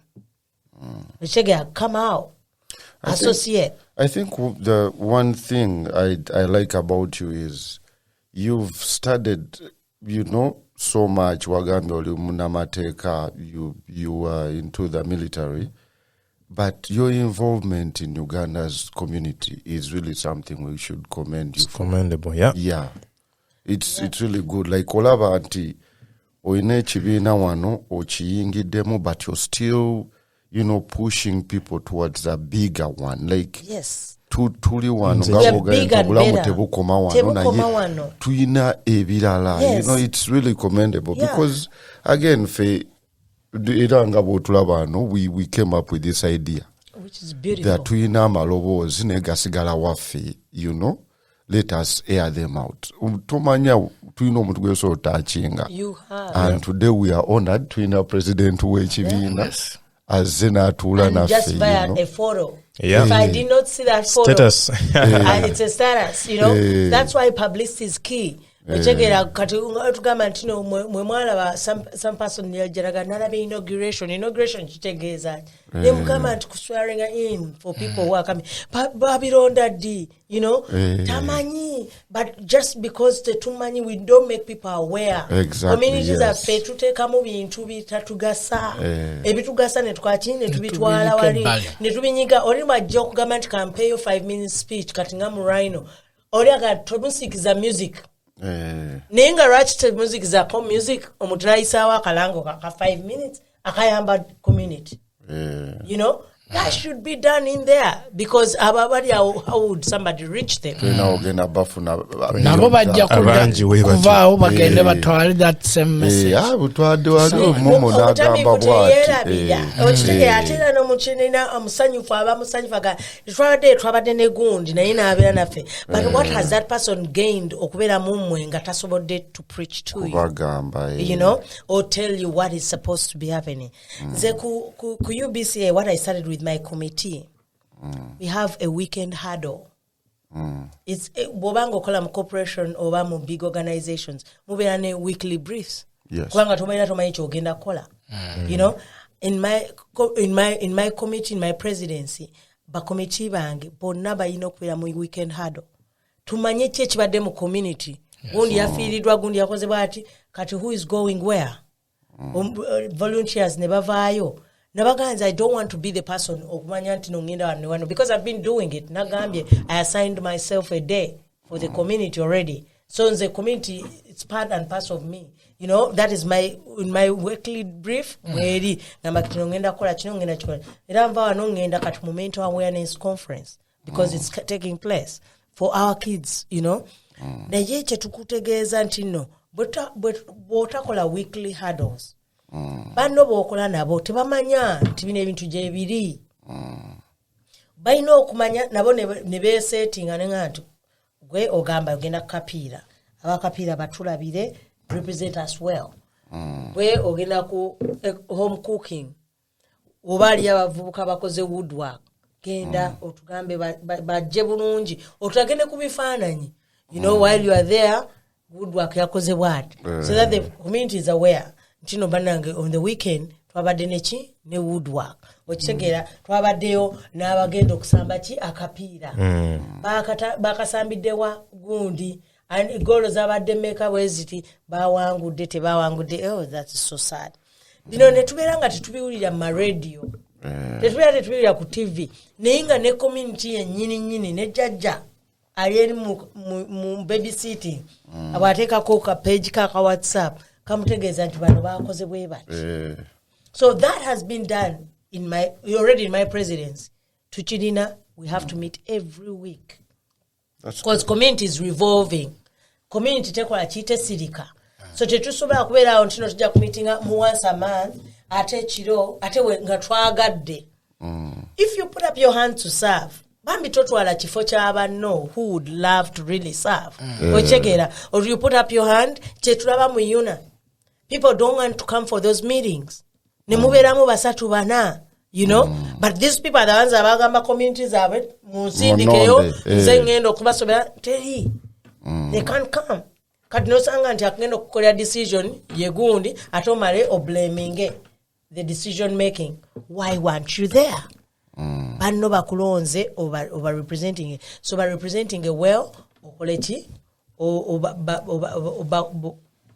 bafunemu so kakati ekyo nze nkikubira dda mu UBCA wadde ekintu kyannakyewa abantu basemaga nti it's voluntary yes but in military we work as volunteers but we turn up every day because that's what you have sown bw'okwata Bible wali no guy you're gonna diligently serve I want you to diligently serve Ochegera sagala bino ntino nja kujja renayagala I'm going to choose which activity to go to oba butajja mu meeting our meeting is mandatory please because that is where we're going to urge you to do better and make you a better leader abamu mubatuleta they're not leaders now that's their first time to lead it's not bad to have your first time to lead but please emulate Ochegera alitolita bukubagano others have been in leadership for a long time they don't believe to follow but a great leader is a follower yes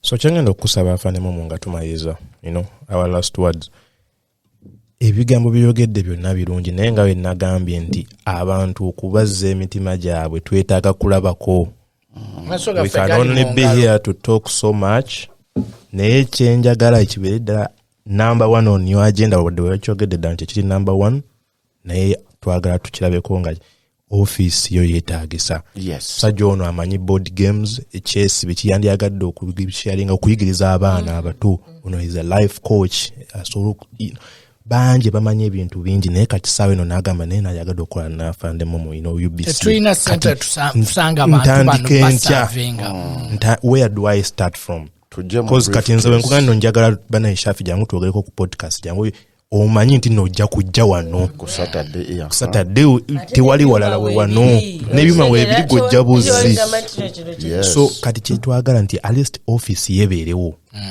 in the meantime nga muzaya anoonya real estate the bigger thing naye at least wabeerewo nti wano wetusangibwa bwemba njagadde okujja okunyumyako naffe okunyumyako namwe kubawa ideas kifo kino oba tujja kukyalako ewagundi nze abaana abeerawo bajja kubeera njagadde nnyo 100% I'm going to join I'm on board byonna ebyokukola mu community ndaba it is community based and eyamba abantu kyonna I'll offer as much as services zensobola zemmanyi for that community nange nyongereko ekyo naye kati nawo simanyi wakugasanga ojja tusanga right now tujja kubeera nga tulina omukutu we are trying to go era twagala tukigulewo where you want your offices sife nga fe committee we twagala ki offices nkijja mu committee because nkirabye ntino UNA ekikise kyekyakibuzayo kiri mu committee buli kimu olaba tekitandika because tulina kati we've just transferred from the old leadership the banking system to the new leadership. And Secretary of Affairs is not Yagambi Tasobola the whole Okola Bimukwase. So alabika ye for her, she wants to stand down. So we will be advertising for the secretarial post again. Which for us to get omuntu asobola okola. Ngawe government, we don't want a person to say I do. Nga tosobola. Because the speed gyentambulirako umaria yinzo gisobola. Ekitegeera kubanga for speed yaffe is you have to turn up regardless. Oba kigwa tujja kigwesa kitutemu tukibumbe ne we are moving. Ekitegeera we need movement. And to me, if you can't be in that movement, in that wagon ye kuleka. It has to go with who is going. Training her to the wagon. Nange kenyini mba training her to that wagon. Because all of us will lead by example. And you have to be the first person into the example for you to pull others. So ofuwa nnyo okulaba nti you maintain. So tugamba nti even though we can get an office nyangu nnyo okufuna nyaga okubulya. You can point mu dakika 2 n'okola ki n'ofuna. But we want it in bantu bagamenti office yaffe tujagala wano. Not to around ya gundi committee yo. Nzija office yaffe tugenda tujagala. Yagambye ajja tuleeterayo ng'omuntu omu at least weekend. So office w'ojagala, it's going to be a Zoom call, which is a referendum.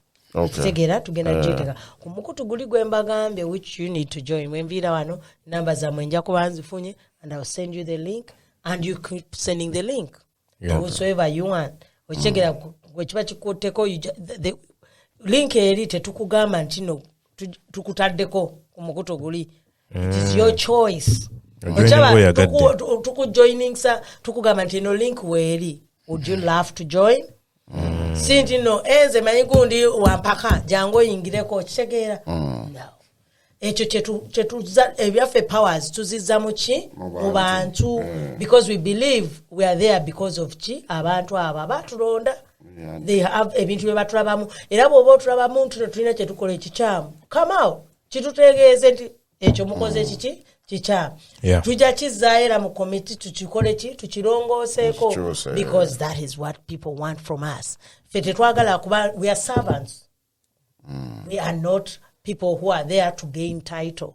Title evewo. Mu America everybody can have title. Naye mu America si fena twezimba wamu.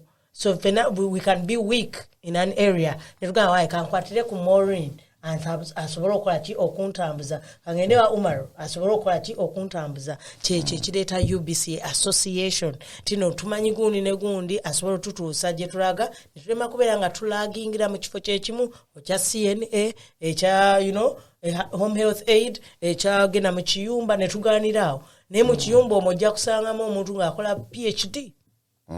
Akuyigirize how to go and apply for your PhD. Mwembi buve mu kiyumba ngama ekiyumba kye kyabasomesa okwati okufuna PhD. It's association, So ekyo kye twagala, that's what we are building, Kakati we tujja ku committee is made of 10 people. Gina nze chairperson Maureen Asiimwe Kalemba. Tutubeera ne vice. Vice waffe ye Mcha Rose Namanda. Prosi Namanda vice waffe. Netubeera bachala babiri at the helm. Yes, at the helm. Netukkirira wansi netubeera ne women representative. Naye ye Prosi. Netubeera no treasurer Mwami Kawungu. Edward. Netubeera ne publicity secretary Moses Kaya Ontaka. Netukkirira awo netutuka mu committees.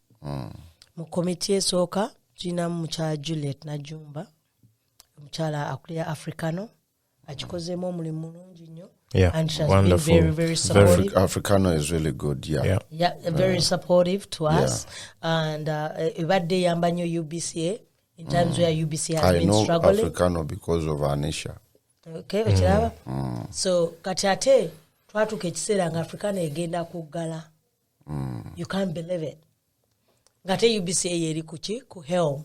Kati now the reverse is true. Africano yeyamba chi UBCA. So awesome. So that is why we say to competing we partner because somehow along the way tuyinza okukola ki okubeetaaga ate nabo bayinza okukola ki okukwetaaga. So that's why we don't do the competition eyo ne tugiviirako ddala. So and then in charge Najumba yakolera era yakolera education sector. Tubeera n'omwami Lukanga omukulu Mulangira David Lukanga naye ali mu employment sector ye committee ye. Tubeera n'omukyalo mulala amita Jackie Ali Turinda ye akolera legal sector. So bwetyo bwe tutambula mu UBCA so far. It's good. Wonderful. Kakati chetusaba those people in the densely areas. Chetugenda okubeera nga after establishing our offices tugenda kunoonya our council. Kitegeera tufune council yaffe eyo because we need twaga abantu ku grassroots. Why UBCA temanyiddwa tetulinayo. Komite ebadde eri waggulu ate ng'eri one man show. Okitegeera atambula ne secretary we. Okitegeera which secretary now is a free position that even it's going to be advertised. So you know, so anybody who's willing, is willing to come.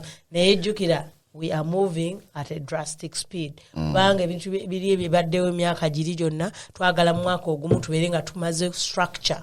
Giri emyaka ebiri tulabe nti no tukoze eki tutambula. You know, kubanga structuring ejja tutawanyamu naye tujja jukola. Nze ekibuuzo kyange kyekisembayo kuba tugenda kugalawo. Ngenda kubuuza omwami Shafi okulira ekibiina. Okitegeera namwe mulina numbers. Omukyala atuwadde ekibiina kye goals and you know. Kyenkubuuza gwe ng'omukulu w'ekibiina ekyabavubuka abasiraamu.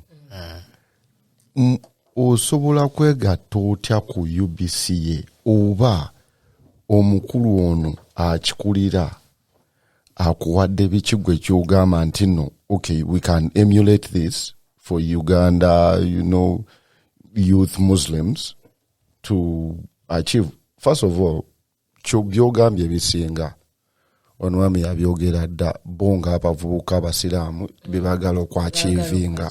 So the goal is kinda intertwined. Naye omuyizeemu kyono and kikyosobola omugamba mmwe ng'abavubuka abasiraamu kyemukola that UBCA could also pick up. Ekibuuzo ekyo webale nnyo n'ekibuuzo ekyo. Nze Uganda Muslim Youth of Boston nto ku UBCA. Yo yatandika nga teyali organization mu kusooka. It was just kwekumakuma. Abagitandikawo omulamwa gwabwe gwali nti we felt lost. We felt disconnected from the community. Nga community y'abasiraamu.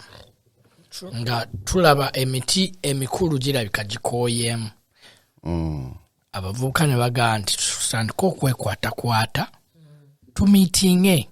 Twali twagala bwagazi kumiitinga every other week. Tujja ne tunyumyamu ne tusoma Katonda ne tusoma ku bitabo bya Katonda ne tujjukanyamu then ne tulya ne tulaba faces z'abantu. Era ekifo ekyo obuuzizza nti kye bayinza otulabamu. Omulamwa gwe twalaba mu kubeera nti tukyalira abantu. Kubeera nti every other week tugenda mu maka g'abantu ne tubalabako. Bwe tubadde tetumanyi twalabamu ekinyosi nti bwe najja mu maka ga Umaru nga mpise ya hosting this week. Nja kufuna mikwano gya Umaru egibadde tegimanyi egigenda okunjigirako kiki kyentambuza. Then mikwano gya Umaru mujja kuba mwe bagamba mujje wange next time. Ola nti kuba ati olw'okuba tumaze okulya Oluganda kulya. Bwe tukwata ne tulya ffenna tufunye Oluganda awo. Era kati wenna atandika okuleeta emiramwa gyange nti kati twagala Muslim Center of which right now gye tuliko twasonze emitwalo twakoze fundraising ya deke mitwala 21 plus ne yika yettaka era naffe nga bwe mwagala center twagala that center kuba kituluma nnyo nti Abaganda oba Buganda oba Uganda yakutumibwa Uganda lwakuba bumu twagala nnyo okuba bumu wakimensioninze buli we tufiirwa tujja ne tuba bumu kyekitugatta buli we tukola ki naye waliwo ekikyakitima wano mu America kubanga tetulina we tufiiringira that free kati ffenna tulina that goal. Naye ffe kyetwalabamu nga group nti ebibiina bino tebisobola kuyimirirawo nga tewaliwo okuŋŋaana. Abantu nze nja kuva eri Shafi nkugamba nti nja bawa ssente nja bafandinga kyemwagala nja bawa ne Umar abeere nja bawa naye mubanga temukuŋŋaanye temucreatinze community work temucreatinze that bond eneeba keeping it together buli we mukuŋŋaana we muti mucreating akabondo okukamanya nti weakness zaffe ziriwa kati awo kinyinza okubasabamu nti mujja kubeerawo ku Zoom mujja kuba ku WhatsApp kuba naffe WhatsApp tuzina WhatsApp group tuzina tusendinga messages Julia temujja gana abantu mujja bassaako oli akubeewo byakubyewo mu bisangule omulala akubeewo baseewo message egasa abantu bali baseewo nga 10 ezitagasa be bantu mubanga mu meeting mutuuka ku mulamwa buli wa mu meeting ekyo kyembasaba okubeera nti mu meeting ombuuziza nti kiki tuyinza okubayigako ebigambo byempulidde biwoomu byalina kugamba nti olina abantu b'osindika nti gwe genda mu kino timwe mugende mubaza abagenze kubajja kuba ebigambo ebyo mbyagala abantu baffe tuli last podcast twayogera nti community yaffe ekula ku speed ya waggulu nnyo twetaaga abazimbye banna Uganda nti Shafi bwe naagula ennyumba njagala mbeere nga on call ninako obumalu gwempita nti roofing zange zifunye obuzibu azinkolere ku ssente zategeera ensaamu zensobola okukola ki kusinga wenkuba John oba whoever angambe 15 kasanvu mutwalo wesirina kuba ye ampa price zamanyi za pricing abazungu banne Julia tulina okuba ne ba lawyers divorce lawyers corporate lawyers immigration lawyers nga bali mu bibiina bino ebintu ebyo nkuuliddeko ekyo nkyagadde kubanga awo otandikidde ebyo bye bigenda okuyita abantu nti omuzimbi ajja kujja agambe nti wano munyambiddewa mumanye nti tukoze kati eno sekita naye mu empowering atandike nayo okukola ki okuvaawo munoonya ogambye munoonya credit union that is something I really love because credit union ndabira ku bayitale abayitale ba building abatya bakula batya abayitale mu bamafiya bo bali bakola bajjanga ne bayamba abantu baabwe abavudde abali obubi financially muzeyi nenjija nenkugamba nti gwe godfather mu kitundu navudde Sicily naye mbadde manyi okufumba sobola okukola ku mudi wali nsobola okukola restaurant okwata ssente n'ozimpa bozimpa nangamba nti nzikuwadde nkimanyi tozirina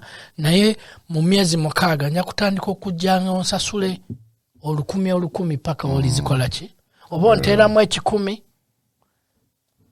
mu kifo kyanze okugenda omuzungu omulala mpole ate abenga nsibye chains interest y'amaanyi oluusi ntuuke ennemererwe nzireyo bankozese I would rather come to you gwantegeera credit union kyeyamba tutuuke nga naffe tulina Black Wall Street our Ugandan Wall Street esika abantu ekibuuzo nkiza mu bulungi oba kikyabulamu nnyo mukama wange njagala okwongerezaako Julius.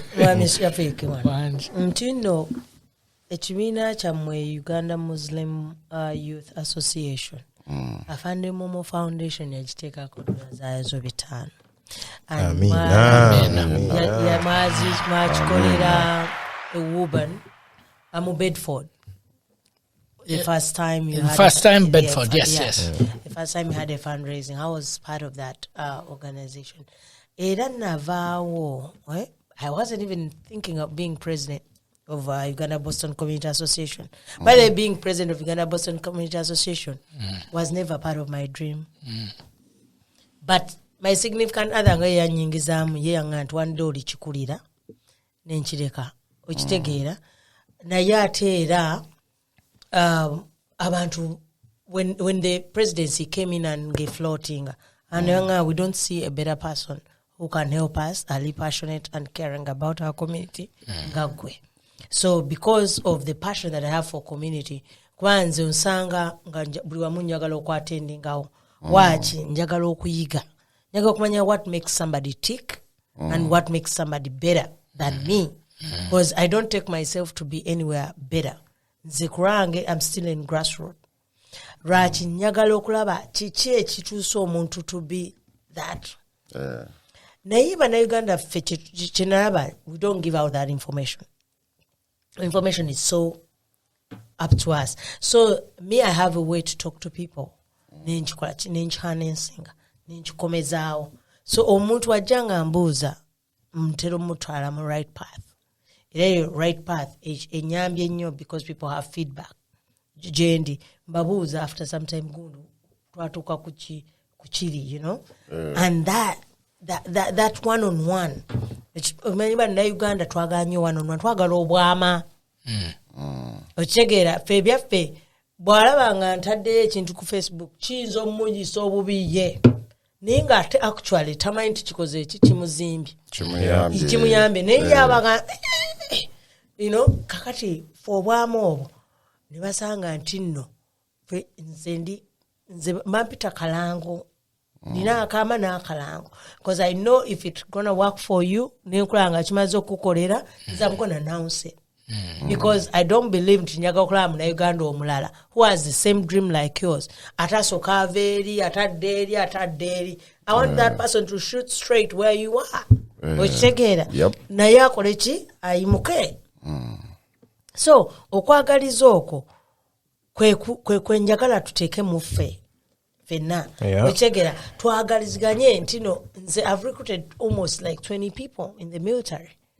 Umar Jakuga nti recruited almost 10 or 8. Okitegeera gye bali, they are living examples. Naye kati abo tu recruiting ze boba recruiting ze balaze banaabwe path or they are seated on that gift. Okitegeera, and don't sit on that gift. Tuyambe to build community is not to sit. Kati nyoka nti bannaffe abasiraamu nze nagenzeyo mu symposium and I looked at their acre of land gye baagala netunuya goals zaabwe and because naliyo mu fundraising twavaamu nga tuwezezza emitwalo 3 awo nno nga tetulina bangi okitegeera actually gyali emitwalo 10 eyasooka with pledge naye nga abantu okuteekawo cash okitegeera and I was like oh my God, nenga kugamba nganzi chimpawaaza because tubadde muzachache wawa nga teri sente zikwaki teziwera nenga somebody nenge je balina that momentum the drive watch buli omu ayagaliza munne ekintu kyokwagaliza kikulu nnyo kati eyo community center nagaye kati naffe tunonya community center aba Protestant banonya community center asamba banonya community center.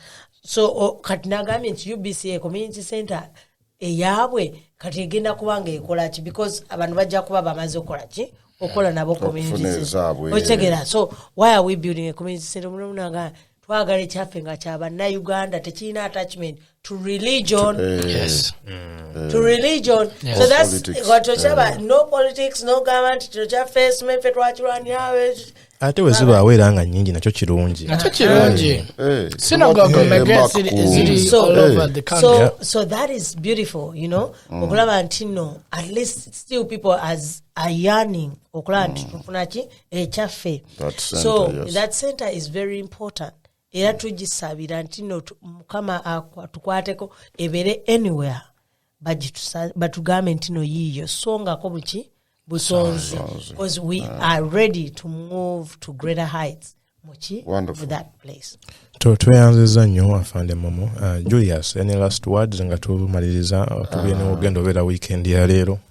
Chengendo gamba, this has been really awesome. Lera tweyanziza nnyo Afande Momo. This is awesome, educative, because again, foundation ya Bantu podcast is we want that voice to come out. And otuwadde voice tuzimbiddwa nnyo, you know. Bye tuwadde tumanyi tuwe tubimanyi naye otwongerezaako n'otulaga nti waliyo ekkubo eddala, which is very beautiful. Leero Saturday simanyi gyenda kubeera. Sayinza nnyo okubeera nti tukuhostinze otuwadde opportunity okubeera nti obeerako naffe era nange olwaleero nja kugamba era nkubiriza abantu era Saturday yemu ebeerako halaka Muslim youth erina halaka bantu mugende musome mujjukanye mulabe ku byanyi bya bannammwe mubeere nga stress tezibakubira mu mayumba depression mubeere nga mugenda mu releasinga ate oba oliawo ojja kufunayo omuntu akuyamba mu kizibu ekyo kyonna ky'olina. Nze ero weekend njagimalira mu Cat Williams olwaleero Boston. Ngenda kukusesa gwana tugamba next weekend. Amina. The young weekend njagimalira mu mental awareness. Gonna taking place at Maple Street, 80 Maple Street, New Life International Center. Hosted by Rose Sajabi. She's a social worker and a psychologist. So she has brought mental awareness due to the fact that Wakafiro Mwana Waltham Square. Yeah, I heard about that boy. Yeah.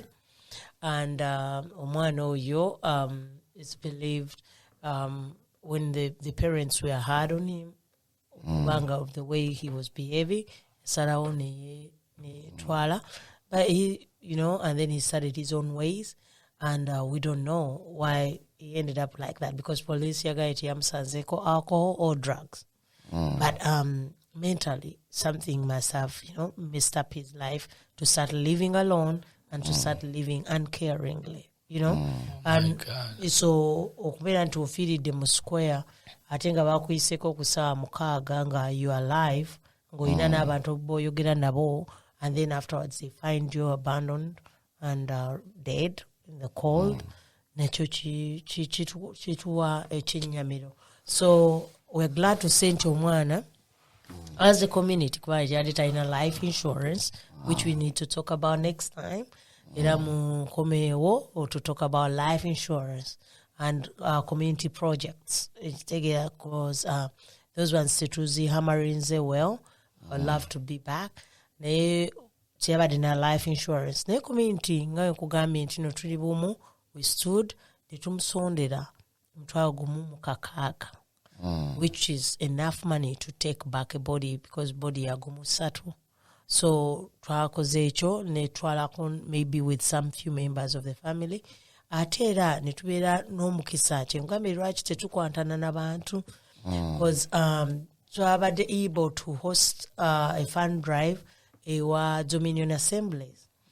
And when we reached there, people couldn't turn up because betegekera the big person yabaddaze mu community. Everybody is doing different things. A lot of activities were going on that weekend. Naye omuzira kisa Pastor Suna namugamba obulako sente meka, nagambuzaako 2,000 n'azimuwa buliwo free of charge, no paying me back.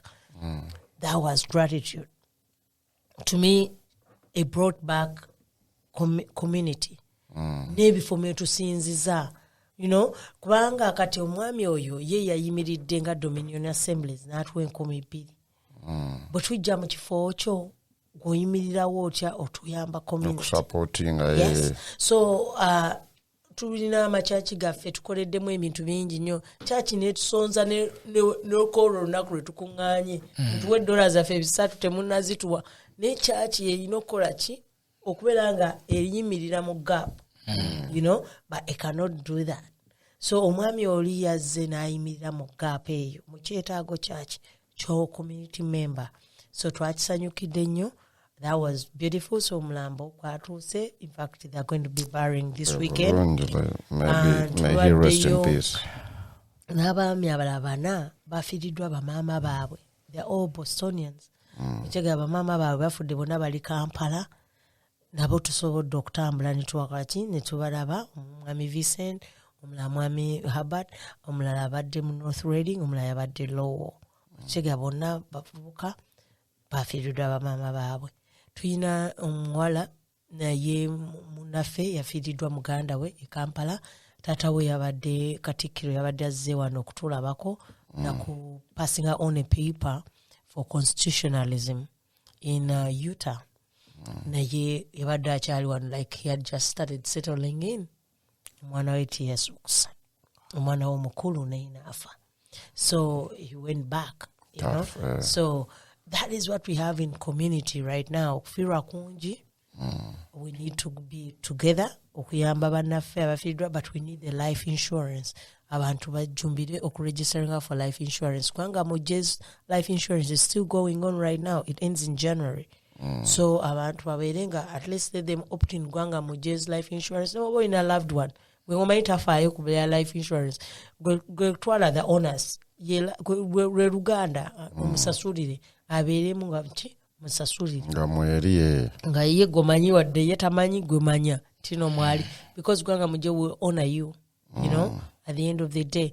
We have the New York Lives, Ram America, Liberty Mutual. We have all these. They're in here. Ate nga mulimu bannayuganda bebazikola. Let's support our own. Ekyo kintu kikulu nnyo nnyo nkowa okuleeta bizinesi nga bizinesi ya muzungu okugiteeka mu bantu nga tulina bannayuganda bannaffe abagikola. Leka tutandika okulaba nti munnaffe tumuwagira asobole okufuna ssente naye zaawo abaana be okitegeera ate naye okwebeezaawo naye tulekerawo okugenda nga tuwagira abantu abalala ng'abaffe tubalese. So that is one of the things UBCA chekola. We try to make sure that we are with our own. Like inauguration yaffe, I had the idea of celebrating independence our community because it wasn't celebrated. Nenze nga munna Uganda, you can nagain nze nkolanga munna Uganda. What we do as Ugandans, we celebrate our independence. So ningama nti tulina okujibera nayo. So Mwami Ron Mayanja naja ne independence celebration package. Nimugamba kati ataawo nze banongerako ki nze mba nina kujja mu inventio. I want a slot for our inauguration za UBCA tubadde tuzikola tuli wano ku table layira ogenda tuwa bulungi nnyo okay done. It was passed on instruments. This time we were able to come out clearly into the whole community ne tulaga abakulembeze baffe era ne balayira nga ensi eraba even BBS telefina Shegera Netuja, Netuja ne WhatsApp. Uganda was there. We aired it here on Diaspora Television. I wish you guys could also start a television part of Bantu podcast. Nemujanga, you know, we can give business to that. Yeah. Good idea. It's in the works. It's in the works. So, so that Mikolo you have the talk show, we're here, and then you have the broadcast for the television. Media is everything. Yes. Everywhere we need media. So I know that you're going to grow into something big and better, but you need to do the groundwork. So bibi byange mukama bakume, thank you for this, and we will always support. Yange mbagame nja kubaweerezangayo omuntu so that ajja nayogera ku office yaabwe and kiki kyayalowooza UBCA to do for the community. Mutuwenga slot tujja kubeera nga tuji welcoming, we will feel it. Wonderful. Thank you very much. Banaye. Embozi teggwa marujju. Tweyanziza nnyo Afande Momo leero ne Julius and Shafi. n'ebigambo byammwe byonna bye mwogedde bye muteesezza bulungi muwabudde ensonga ezisinga questions zetwalinazo mu podcast ezaasooka nga tuli wano ffenna twekubaakuba at least ezimu baziruŋŋamiza ne ideas baze nti no bagenda banga baziteeka mu nkola. Katusabe bitambule bulungi, weekend ennungi mwenna have a good week.